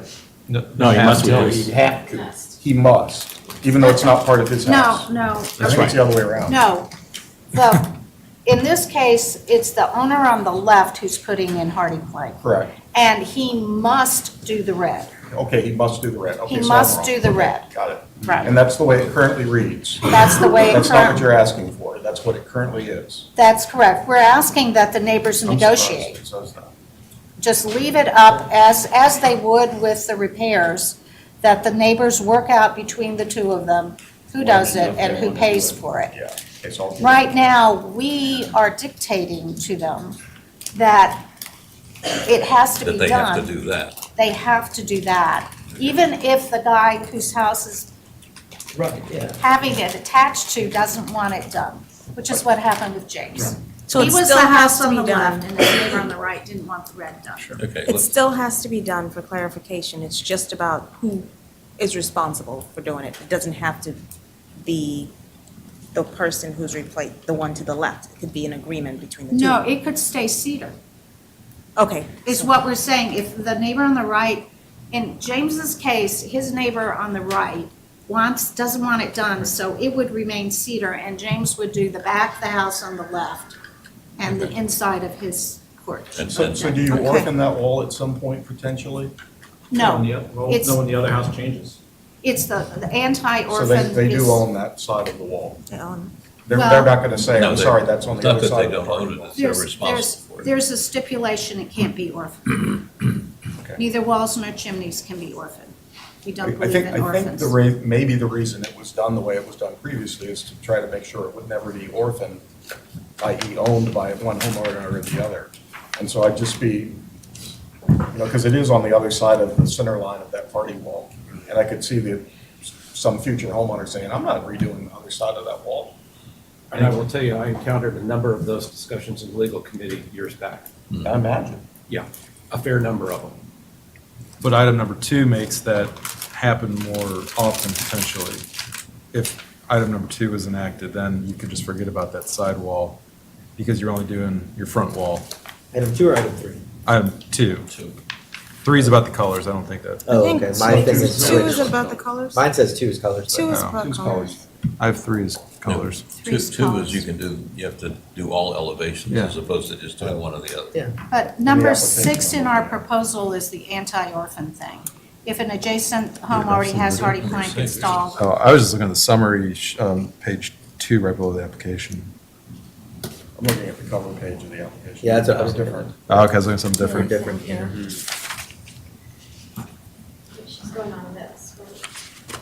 That's what I was looking that's, at. oh, okay, those were my 1, 2, 3s. Yeah. Yes, thank you. Okay, I see where so you're at the summary page, okay. I see where But if you're, Neil, if you're interested in the orphan thing, it's on the, number 6 on the new proposal. I understand that you've said it, but I'm not sure how you enforce it. When somebody goes to sell their house, It would still fall under our existing party law obligations to maintain the care of the place. So if it's falling apart or mildewed or anything like that, it was just ugly. It's just ugly. Like, who cleans those walls? Like, let's say there's mold growing on the wall. Who's responsible to clean it? It's up to the neighbors to figure out. I think usually it's the one who sees them all. I don't know. Right, so then that's opposite then. Yes, yeah, that's- So then it's opposite of In other who's. words, if I'm living on the side there and I'm looking at that red lined wall, I can tell you. I'm the that- one that's gonna clean it, because Technically, that's, they're supposed to I get can tell you together and that split the since cost of. that situation is Please. kind of like me and my neighbor, that he paints it, I don't paint it. yeah. And I don't, if it looks ugly, I just say. But then why, if you're residing, he doesn't have to reside it if he's maintaining it? See, that's why I'm getting confused about this. No, this is consistent with what we're proposing. Yeah. He's the one on the right. His neighbor, James is on the left and his neighbor's on the right. And he's saying his neighbor paints the outside of He his comes to own. my deck and paints his wall. So he goes over and paints the red wall. He lives on maintains the both right. sides of the wall? Yeah. Well, there's no other side of the wall because the other side of the wall is Well, interior except wall. that little piece sticking out. And It's- that's That's what not, I'm- that's that's what not I'm literally looking my at. house. Just say, pretend that, you know, the common area where it hits the interior of the wall. That little strip right here, It's very confusing, that's why it ends up in legal committee. he would, Yeah. he paints his painters and I give them permission, he comes to me once every 7 years and say, can we hop on your deck? Do they paint the piece extending out?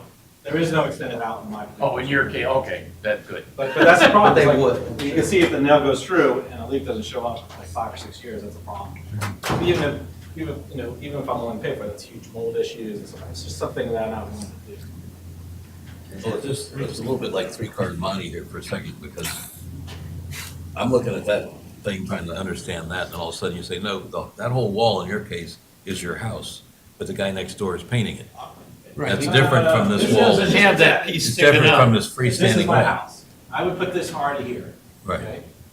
Question is, do I put Hardy here? This is a party, shared party wall. And unless I get goodwill and joint payment from the neighbor, then he has a problem and I have a problem of putting nails in this wall because of the damage you can do. It's going to go, if it's going to do any damage to any property, it's going to do damage to his property. Yeah, I'm not worried about that. I'm talking aesthetics here, and who's responsible. If you have the house on the left, Right. and you're saying the house on the right comes all, forget that wing wall that's sticking out there. You put Hardy on your house, are you supposed to do that little bit of the house next door so it matches, or not? Presently, That's yeah. what it says. Presently, We're yes. trying to determine. In the Yes. future, That's what we're that's fixed. what we're trying to separate. In the future, the person on the right would have responsibility for it. Right, because it's their house. Okay. Or it would be a mutual agreement. Right. You get problems no matter how we decide it. Right. There's still gonna be They're gonna go cases to that end legal. up at legal, because people don't understand how to It'll end do up in this. legal and you usually bring both parties to the legal committee Yeah, that's table what's and gonna they happen. hash it out in front of you. I have a townhouse with that same kind of offset, and my neighbor that sticks out further, like the house on the right, never maintains around the corner, even though it's her color of house. Yep. I have the same issue. I do too, it's just brick. All right, so going back to this, what we're saying is that, number one, what I'm looking at here, they want to remove the requirement that the interior of party walls be included in a hardy plank project. So if you're doing your face of your house in cedar, you don't have to, or in hardy plank, you don't have to do the cedar next to it. I think it's as clear as we can make that. I'll make a motion that we approve number one based on that. Second. A second. Motion is second. Any further discussion? All those in favor? Aye. Okay. Any dissension? No? Okay. Okay, number three, forget number two for a second here. They're just talking about a change in color of the Monterey top, which they've done plenty of research to make sure that that's the closest hardy plank color that matches what they got, and the trim as well, the sailcloth. Okay, I'll make a motion, Sorry, okay, go ahead, sorry.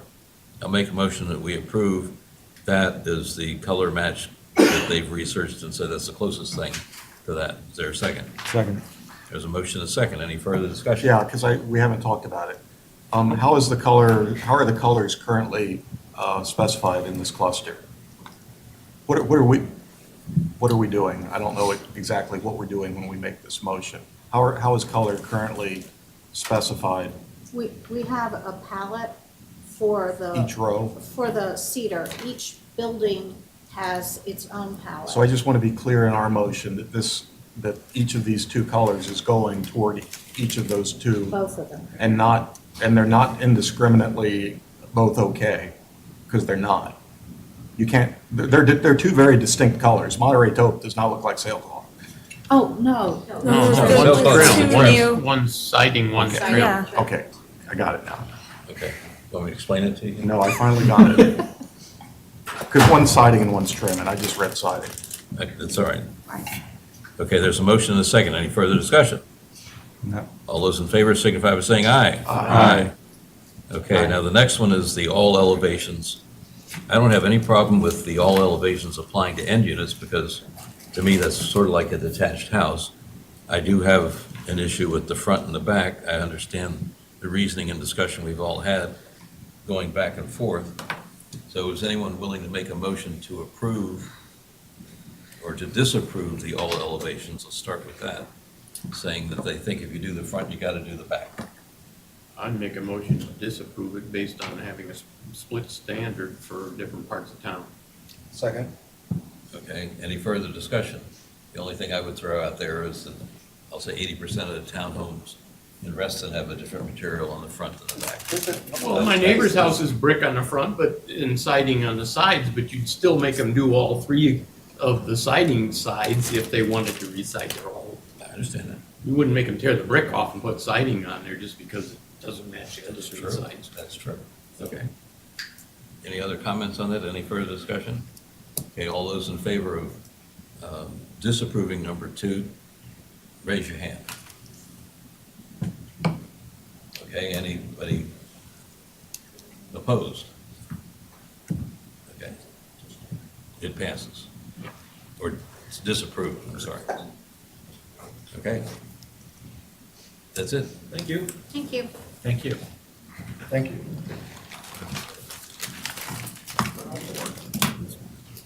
Okay, I think we'll take about a 30-minute recess. Just kidding.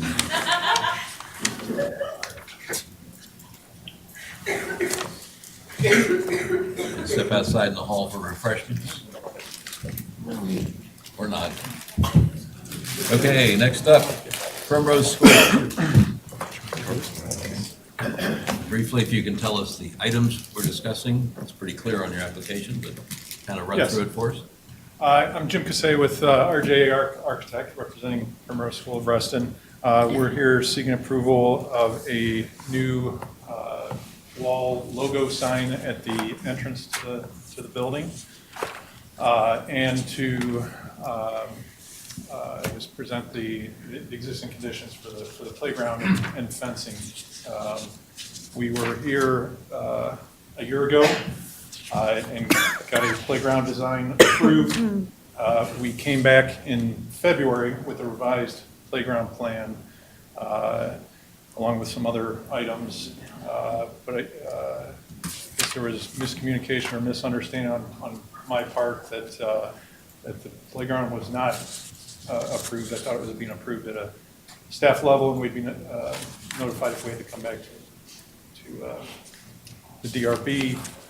So that playground is installed. It's the same submission we had back in February. So I can go through that in more detail. We've added some sheets for clarification. Photos of existing? Photos of existing, yes.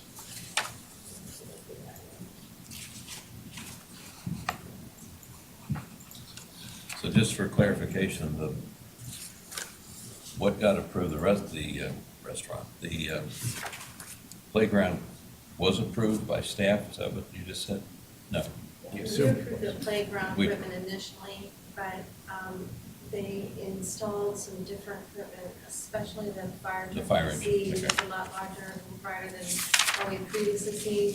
So we thought they needed to come back to give me that. And then in addition, he wants to add some additional signage, the one that goes over the gate, Okay. the rooftop, and some parking lot signs as well. Okay. Was the fence with the fabric on it or whatever that is approved? That was already existing. They just Oh, it was redid already- it. Yeah, they didn't change the perimeter Correct, or the it's the material. same They chain just link fencing that was. on Just that wanted to same. clarify that. The wood posts were not set properly, and they were in a bit of disrepair, so they're all new pressure treated wood posts, but they're identical location, style. All right, do we want to? So was that fabric approved at some point in the That's what past? they just said that it was. That's what I was asking, and she said, yes, it was. The screening. Okay, why don't we discuss the playground first, and get through that, and then we'll go to the signs, okay? Does anybody have any questions? I gather about that, and then we have an affected party about the playground equipment, so we'll do that. Does anybody on the board have any questions about the playground specifically? Well, one of the concerns from the affected party was the logos on the umbrellas, for a better term, I don't know what you call them. Shade Shades. toppers. That was part of our January submission and was approved. Well, my only question is it on all four sides, just two sides? Just one, it's on one side. So can that one side be oriented towards the building so that it's not specifically visible from the street? They are oriented towards the building, and frankly, I don't know that any of that's, Okay, well, no, if they're not visible from the street, I'm not sure why it's a concern, but that was my only question. If that's- Is there any other questions from the board? Is the affected party here? Anybody want to be that person? Oh, come on. Okay. I mean, the only comment I have about it is Reston is known pretty much for the lack of vibrant color in all of its playgrounds. And it's always supposed to be natural looks and greens and browns and stuff. But I personally have never seen a green or brown fire engine. So I think this is, given the fact that it's completely fenced in and, you know, not necessarily visible. Is it visible? I do have some sheets, I don't know if you can get to those. I In the have some playground it is. photos from the street. Voila. Our property is surrounded on four sides by mature wooded areas. Along, What did the affected party here? These guys? Oh, what's in here somewhere? along Wheel Avenue and North Village Road. There's a small portion where you can see the building as you turn onto North Village Road, which you see in the upper left there. But the fire truck is not visible from that point. And that photo, those photos, if you can scroll to the next sheet, that was, the fence was taken down while the posts were reset. So that photo was prior to everything being reinstalled, but you can see in the upper left now is that same corner with all the fencing installed, and you can't see any of the playground or the. But from the street, the affected party raised a concern. Do we know why? Is there a view from where this person lives that's kind of elevated and looking down? We live across the street in Sutton Ridge, so. Sutton Ridge is up the hill somewhat from this. It is, but I don't know what unit, he didn't say where if he's high up or not. I'd just say that if we had seen this, we probably would have talked about it at least before we approved it. As long as it doesn't affect anyone, I'm fine with it, but this person did write in and say they didn't like it. Well, this says the concerns are the size and color of the plastic fire truck. The concerns about the shade toppers, the color of the other unapproved playground equipment. Then he goes into the lighting and signage, but that's what the affected party would say were they here. Does anyone have any questions or comments about this other than that? Sir. Is there a motion? Just for what, are we just talking about the playground? Just playground, now, we'll get to the signs.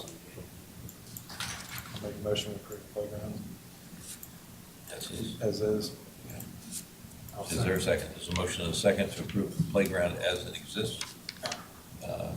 All those, any further discussion? All those in favor? Aye. Any opposed? Okay. Opposed, I'll go opposed. Okay, you don't like trucks? I don't like people, that size of truck, it's a little much for my taste. Okay. Moving right along, let's talk signage. Some of these are probably easier than others. I think how about the monument sign, if we take them kind of one at a time? The monument sign was already approved. I knew that. It's these smaller signs. It's their little ones. It's the little ones that come in here and go out there. Those signs. The entrance. Yeah, the one on the building, I gather, there's currently a, there's a little, okay, do we need to look at those? That's the first question, yes? Yes. Okay, does anyone have heartburn over either one of those? We don't generally encourage proliferation of signs, and you could ask whether or not these are needed. They're cute, they're pleasant, they have a nice message, but they're not really important. Watch for children and. Buckle up. I think at a school, a watch for children sign is probably appropriate. So there's like fire trucks for children. Is that one out on It is North on Village? South Lake. The I watch, don't think the if slope? Unless you're in the driveway, you're probably in pretty good shape. People, So there's none on North Village. These are on their private property. Yes. So people are going to school though, so they would know that there's children there already, right? Theoretically. That's just my opinion, but. That's why you're here. the That's issue when they're for me needed. is that people Right. are That's always when you're cramped. How many signs? Two of those There's signs? two, and then there's a mailbox, and then there's the logo. Right. Oh, I see the mailbox. So do we actually know where those signs are? 'Cause Yeah, there's a They're site right- map. It's all the way back Yeah. up. It's right here. It's kind of hard Right to by the see, but entrance. it's here. And you see, The dots. They're out there in the middle of the street. Can you explain to them where the signs are based Yeah, on the they're site over, map? they're please? way out the Two driveway. and You don't four. see them as Yeah. they're on the property. The mailbox is here, and then those two signs. I've driven it 120 feet until I can see it. It's okay, it's the material, it's not like bubble. Okay, do I have a motion on those two signs I and move to mailbox? approve the signs and mailbox. I'll second that motion. Is there any further discussion? Due to their Is the building unobtrusive mounted sign location. as well? Clarification, and the building mounted sign in the same motion? No, we're just doing these first. Okay. We're gonna get to that. Due to their, I would like to amend to say due to their unobtrusive location. I'll accept, that's fine. Okay. I'll accept that. Motion has been amended. Any further discussion? It's only those mailbox and those two little signs, okay? All those in favor signify by saying aye. Aye. Any opposed? Okay. The only other sign is the one mounted on the building, is that correct? Correct. Okay. And right now, can you go to the photograph of the front of the building? That's probably not the drawing, but the photograph. Yeah, how does it? Come on, hurry up. I'm sorry, the large application. Here we go. Where did you see the sign That's in the right building? there, that. It's right up over the front door. There it is. The glow is before they started remodeling, that's the. So this is not installed yet? No. Oh, okay. This was the question I had. Gotcha. This light. Is the light that's there now point down? And you're turning it I so think there it was some points up? confusion on the contractor's part, that it's put on the bottom canopy facing up. But the intent is to, the vent that is in the gable right now is no longer used with the new mechanical design. Right. Okay, so right there, that bottom picture shows that light is pointing down. And there's another picture in here that was taken on January 7th that shows that thing reversed and pointing up. Can we scroll and maybe find that wonderful photograph? It's probably somewhere, Down there, just go a couple more There it is. pictures. Here? that's the one, maybe? Yeah. Yeah. So is that the current condition? Yes. And the idea of inverting the light is to throw light at the school crest or whatever that is up there. Right. Okay. Just the insert? It just, I would assume it just throws light at the, it's not the most effective way of lighting that sign at the light of the gable. But I think that's, I got it. I understand what's going on, so. Doesn't not be lit at all, but- So what happens to the louver? Is it all gonna be reconstructed? What happens to the existing louver that's built into that wall? Just go. Infill that with, and to match the heat that's around it.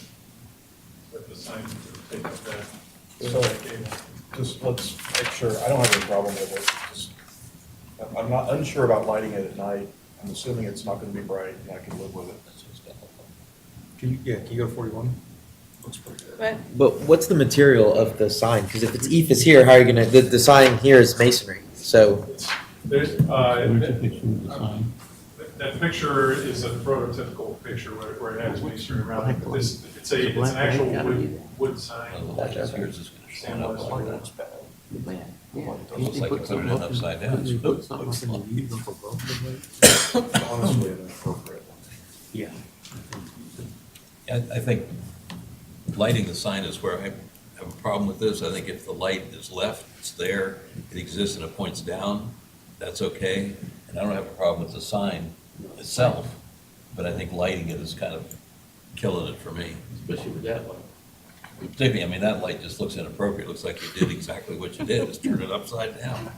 It'll fill up with water, cause electrical problem, and we'll have huge issues. The intent was to move that up into the gable, so it's above the sign and it goosenecks and comes back to face the sign. That's how it's. I think we can simplify. If that light turned down and the sign got put up there, does everybody think about that?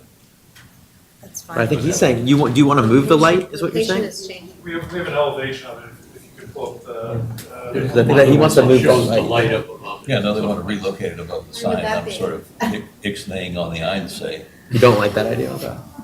Aren't the monument signs lit? Yes. I mean, to me, if the monument signs are out at the road and they're lit, we don't need a lit sign on the building. I don't know where those. Is there any site lighting? If there's area lighting, There is there's site site lighting, area there is lighting. any, yeah. There's light poles. So it's not completely dark up there. I don't see why I have monument signs and building mounted signs, but I There think it it is. looks good, so I don't So mind it putting just it up there. I conflicts. just don't think we should light it. Here's another. Make a motion. I make a motion, we approve the addition of the new medallion sign in the gable, but that it not be lit. I'll second that. There's a motion and a second. Is there any further discussion? Do we want to add something to it about the gooseneck thing that's been turned upside down? Should be. Well, I think it'll be removed if it serves no function. If we don't say so, it might not. Okay, let's add I that. don't care if it stays. It has to be pointed down. If it's existing, it can stay. Okay, gooseneck light has to be corrected and pointed down, I think is part of the motion. Or removed. Or removed, and I'll agree to that amendment with my second. Any further discussion? All those in favor? Aye. Any opposed? Okay. Are you opposed then? No, I was late on the I hand. Great. Okay.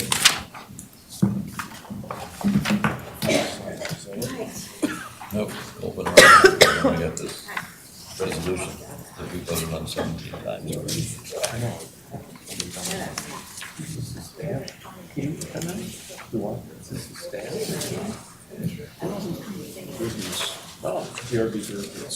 They were worried about their fire. These are all the students. Oh.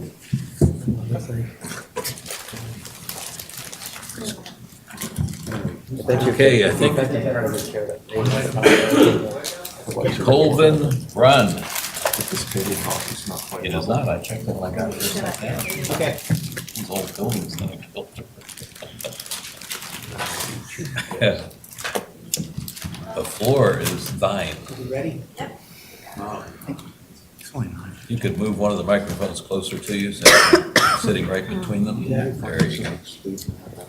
Well, this is a momentous occasion. This is our last request. Oh, yeah, we hear that. After 10 years, this is it. It's actually one that we had previously, you guys had already approved. It's for Wheelie South. But if you recall, we had abandoned that reach because, one, there was no demand at the time for stream credits. And that was the one that was the most expensive. And it was not in a location that was as important as some of the others, so we felt that that was the one we could jettison. But since then, the economy's improved. There's a lot more demand for stream credits. And so what we did is we went back and took a look at the design. And we had designed that 10 years ago, as we had with all the others, and made some changes based on our experience over the past 10 years. Not to compromise the long-term stability of the channel, but just things that we do now differently, because, like I said, we've got 10 years under our belt, and we're using less rock for it, and that was really the primary cost saving. So before I get into the particulars of this, I did want to touch base back with you on the other 6 reaches that you approved last year. If you recall, you asked us to tally up how many tree changes we had, because there was a lengthy time lapse between when we designed it and when we went and built the streams. So that's what we've done here. We just finished the Tall Oaks Reach, was the last one of the 6 that you had approved last year. And the yellow down at the bottom, the approved removal in the plans was 827 trees, and we ended up removing 651, so about 176 less trees. And a lot of that is because, well, I guess the biggest fraction of that is trees that had fallen in the intervening years from when we originally tagged them until we went actually to do it. That makes up the majority of it. So 170 trees fell over? 148, actually. 52, we went in and working with the communities and revisiting the access routes, we changed some things, and 52 were saved in that manner.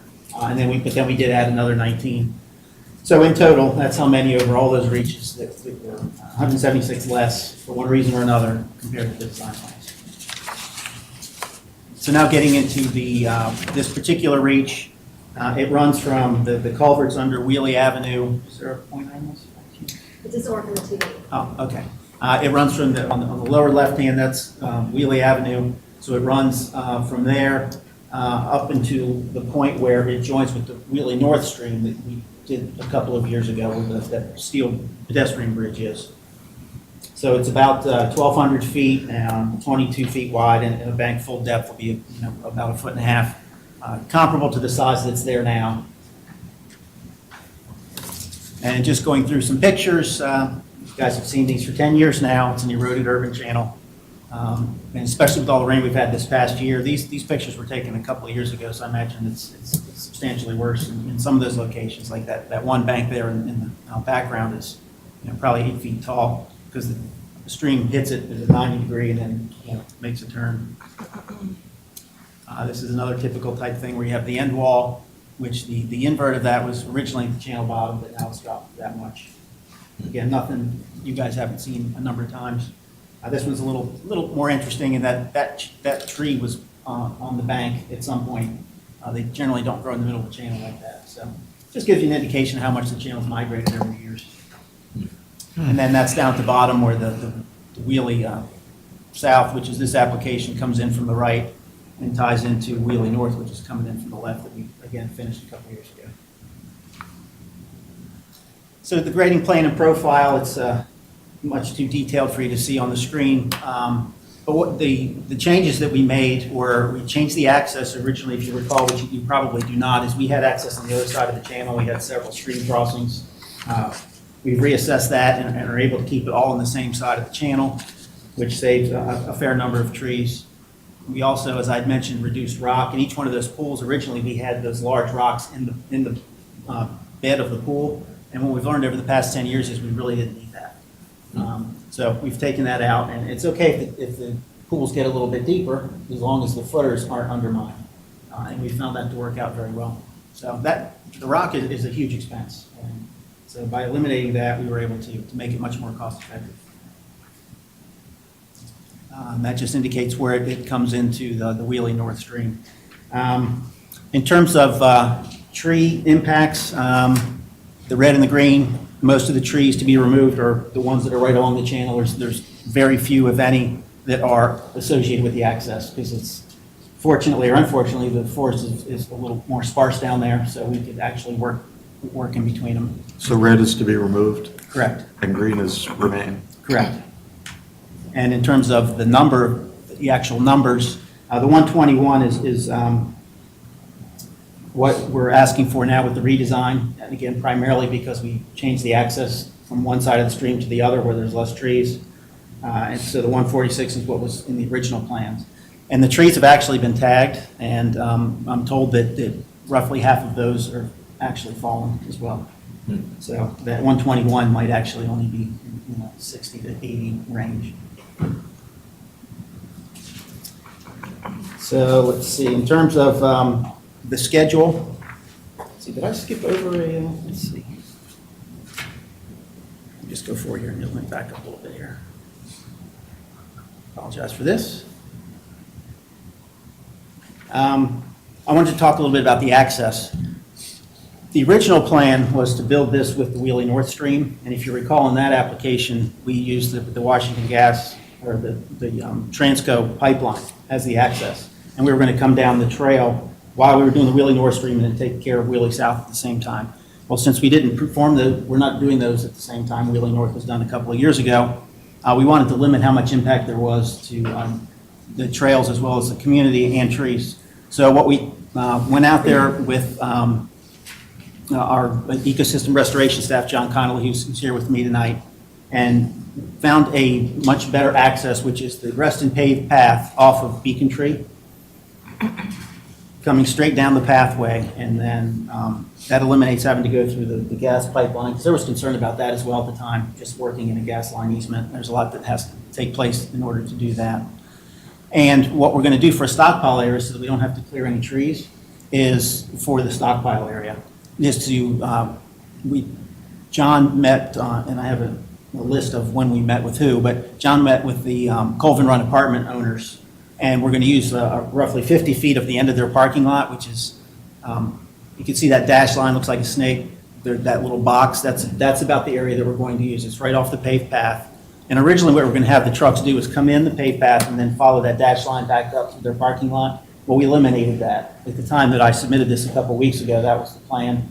But in meeting with the owners of the apartment and John looking at the access, we can take care of it by just pulling into the parking lot. The trucks will dump the material and then leave through the same path.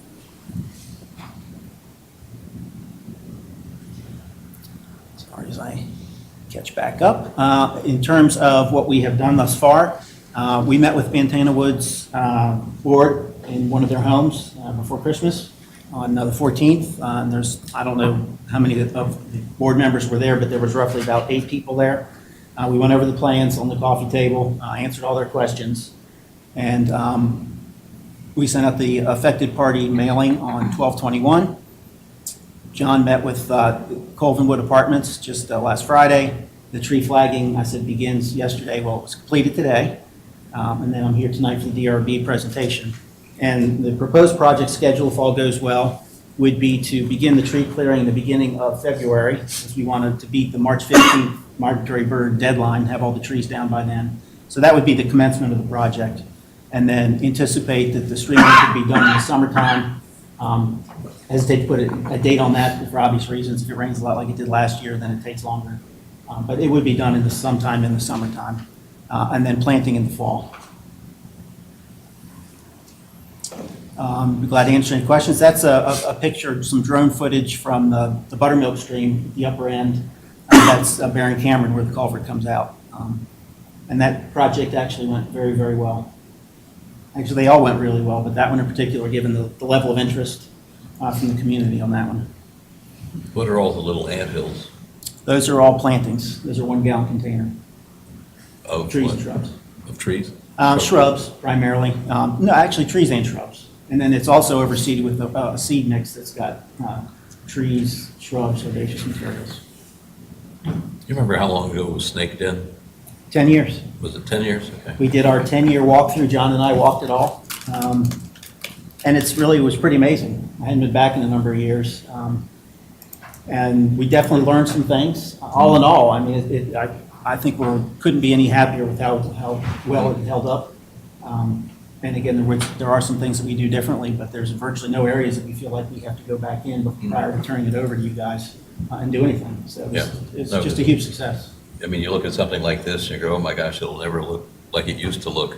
And Snake Den is, got 20-foot tall trees in it or bigger, and you can't even see the stream from the road anymore. Yeah, in fact, for the trout day, we have to clear some of the trees because they can't get to them. Yeah.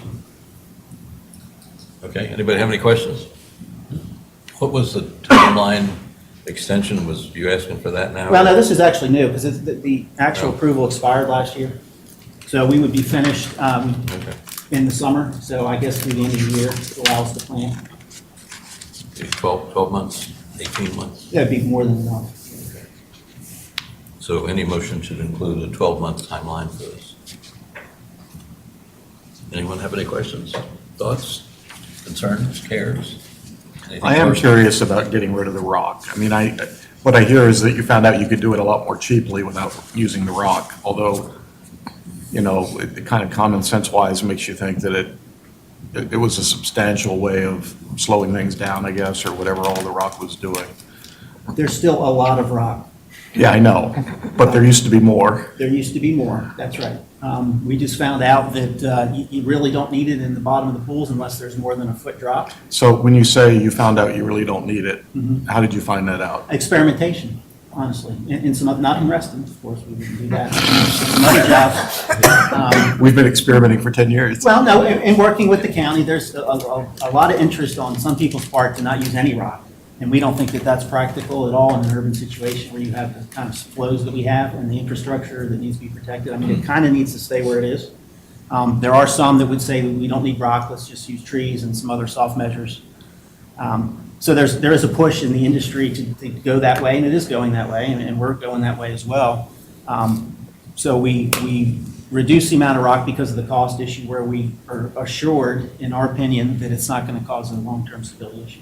You're saying that the deeper the pool, the less erosive it is. Yeah, the Discount deeper the yourself. better, as long as it doesn't undercut the structure Sure. that is forming the pool. Sure. So we put in footers, that are 2 rocks deep, and these rocks are 3-4 foot tall, so you might have 8 feet of footers. And it doesn't get deeper than that. My other comment is about the Tall Oaks work that had the staging area right there along Wheelie Avenue, and, the 80, 90, 95, and everything except for that one, I think of stream restoration as a positive, but it kills me how many trees we took down for that staging area right next to Wheelie Avenue. And it's going to be a long time before that looks like any of the mature forest around it. It's not the same as the way things grow back in the stream beds. I mean, that's up on the hill. Yeah. So I don't know what other options we would have had back then, but, that so many people, including me, commute by that every day and see that chunk of forest that was, that just feels. Yeah, that was a tough access. We did not have any other choices that we could come up with for that particular one. But that was the reason why we did put larger trees in there. But you're right. I'm looking forward to them growing real fast. I mean, if, the stockpile area at Snake Den, where it goes under Soapstone by the 7-Eleven, it was a similar type of thing and the same kind of reaction. In fact, the clearing for that stockpile was what really, if you guys recall, started the firestorm. And if you look there now, I mean, it looks like the forest, but I completely understand what you're saying. And, that access too was dangerous. I mean, it was not ideal by any standard. And, one of the ideas we looked at for Wheelie South was to come off of Wheelie as well. But that would have been even more dangerous because you immediately come off and go down a hill. And that's why we found this alternative. Would it be possible with an approval of this one to get you to add some more trees to the one Neil's talking about? It's well planted. I think we planted the heck out of it. It's just have to wait for them now. Yeah. I'm kind of kidding.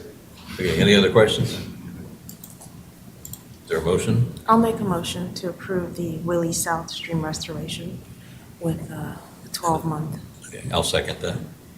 There's a motion and a second. Any further discussion? All those in favor? Aye. Any opposed? Well, excellent. It's been a real pleasure working with you all. Not all of you. I mean, you 2 guys have been there from the very beginning. The firestorm years. The firestorm years, Yes. which were interesting for sure. Remember But, meetings. we really have enjoyed working in the community and with you guys. So it's We'll see if we- bittersweet. But see we'll if still we be can around for 10 create years some to more monitor it streams all. for you. Thanks Thank for you. coming in. Thank you. Okay, last on the agenda, it's more of an administrative thing, but Resolution 8, Anna? Yes. So we are looking to make an additional edit to Resolution 8. The main edit is on page 4. There's some wordsmithing that Tony did to the resolution in some areas where it just needs some language correction. But primarily the change on page 4 has to do with adding the post-approval inspections process based on the fact that we added the new staff member last year to do the inspections to ensure that people are installing projects in accordance with the DRB approvals. That's item C, 4C. Item 4, A through C. It lays out the requirement of individuals to start their projects within 6 months and then complete them within 18 months. And then that they not deviate from the DRB issued approval. It states that staff will go out and inspect the project on or before the completion to ensure that the installation is in conformance with the plans and specifications of the approval. And then if they're not in compliance, that just gives us an opportunity for enforcement if they choose to not work with staff to bring them into compliance. So it needs to be in the resolution so that we have a way to follow through on the process. And that's the main adjustment to this resolution. Okay. Anyone have any questions? You're adding, that subject to staff allowing for reasonable time Yes, extensions if we, as well. last year, Linda inspected about 220 properties, and we came across about maybe 10 that did not fully comply. In most cases, members worked with us to get them into compliance, and if there was a situation where we needed to give them a little bit more time to work with us on getting them into compliance, and we worked with them. There's one that we're working on with Richard. So if there's extenuating circumstances, to give them some time, the flexibility to, have their project, adjusted, then it'll be up to staff to provide that extension. So that's why that was added to the resolution. Any other questions? I just had a question on top of our page 3, in paragraph E, it has a single I and then a triple I. What happened to It's It's embedded in format. paragraph I. And I would just say do some formatting it's check. there. Oh, I see it there. Okay, so it just, Yeah, Aye, there's aye. some slippages on the I just didn't get got in formats. there. I would just All do right. Yeah. a clean I format. blew by it and I was like, what happened to I? Yeah, no, I get that. Yeah. Very good. I see that. Thank you. We had Some a good cleanup. We had a question recently, I don't know that this applies to this resolution, about townhouses only notifying, or condos only notifying an owner on one side. And I thought that also applied to the townhouses as well or something. so, we really ran into a buzzsaw on that one application that ended up at the full board because the one homeowner was never notified, and it was hugely impactful on her property. And that seemed just patently unfair. So I don't know when we want to discuss and potentially redress that. But to me, if somebody's embedded in a row of townhouses, both adjacent owners should be notified. Is that what you were looking into? Well, at the time I asked you, you said you thought you could do it there was some way it could be done without having to go through the whole board and everything. And I never heard back what the response was of how we could require it without it having to go through the whole year of effort to get something revised. I think it was still a Well, the requirement resolution. of the signatures is in the deed, so. I have to go back and look at the deed, but I think what I was speculating was we were gonna add it to our internal form rather than have it be based off a resolution. I think that's honestly, If it's at least one that's in the deed, then we're not changing that. We're saying that we want it to be both though. you can't countermand the deed, but you can certainly add to the deed. Correct. So if it says at least one, then 2 is at least 1. If we're talking about decks specifically, or are we talking about every project that affects an interior townhouse? It was a deck, yes. I know that issue with the deck. Impacted a lake view. That's But- the one from a month. It could also be a fence as well. Yeah, we do have signature requirements in some of the design guidelines that I think could be altered, but we'd have to be specific about which projects those are applying to. When it impacts a neighbor's view, So a fence and a deck, then it should be both sides. so we're talking about cluster homes with, I mean, the person purposefully did not notify that neighbor. It's pretty obvious. Yeah. Well, and the other issue we've had on the single families where the one neighbor is unpleasant. They avoid them. Nobody bothers Yeah. to talk to them. I don't know how you get around that, but Say they have to. Are you talking about the covenants issue? No, you're familiar, we were just talking about it, it's on your web.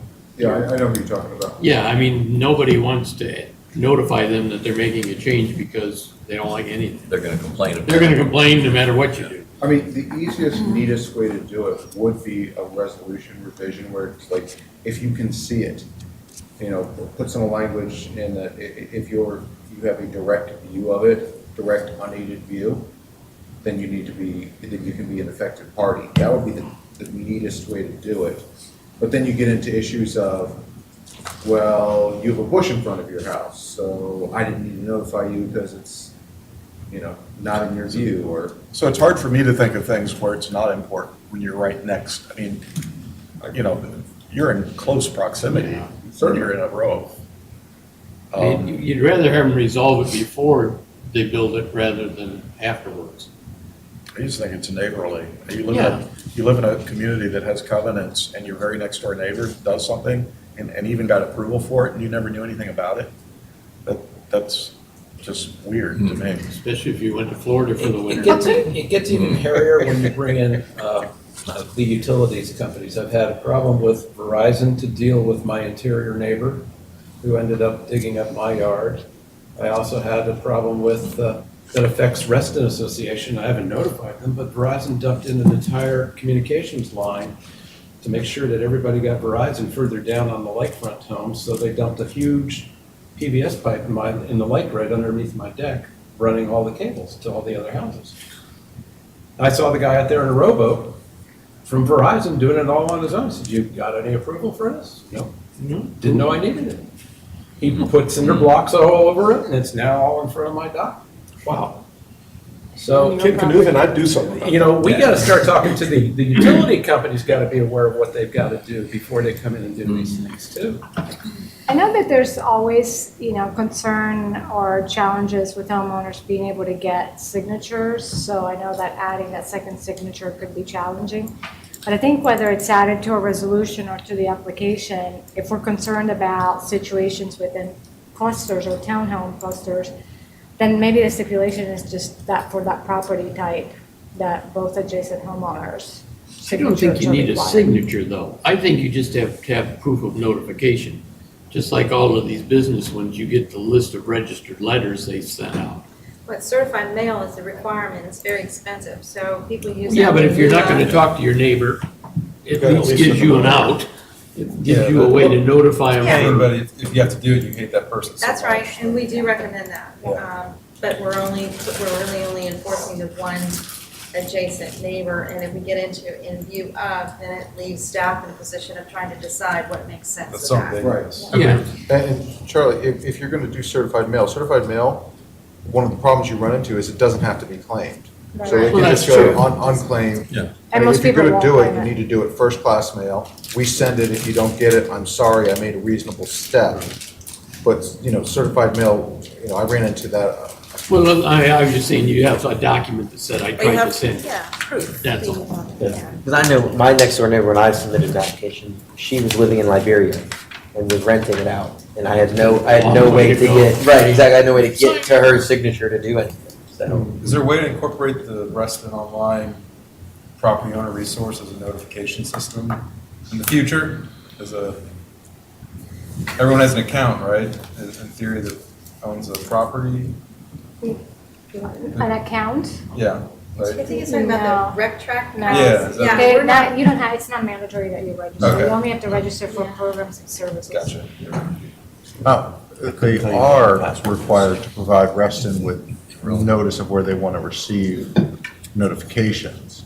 So, a diligent homeowner could inquire from Reston, I need to send this letter, or have staff send this letter. The other option is you could, just thinking out loud here, you could take it Be out. careful. You could take it out of the homeowner's responsibility and just have, if we know this is a townhouse cluster, staff's gonna send notification to.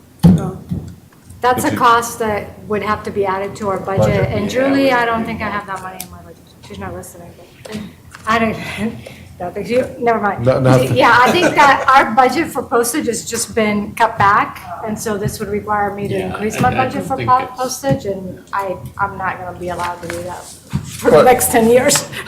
Certainly if it was something that the DR, Well, your Yeah, available the- email address was part of that contact information. Does that satisfy the attempt to, Yes, we will accept a known email address as proof of notification. if it's on their That's why you Reston send account? emails sometimes in your applications. Uh-huh.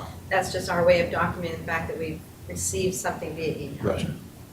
But just to say it one more time, if my next door neighbor, I recently moved, I moved a year and a half ago into a townhouse, so welcome to the world of townhouses. And it amazes me to think that someone that I am like 2 feet away from could make a major improvement to their backyard that would totally impact me, and I wouldn't have any knowledge of it until it started construction if they didn't choose to notify me. I just, that slays me, Here's living the- here in Reston. Here's the other interesting note to that, is if their backyard was completely enclosed by a fence, it's a non-reviewable item by us. So they could make some changes in their backyard and not have to come to us for an Yeah, but- application. It's You could see them from your balcony. We That's couldn't right. see So them you can walking see it around from the your, back of the from your house. deck, but we technically don't have we have a non-application on that Well, kind of scenario.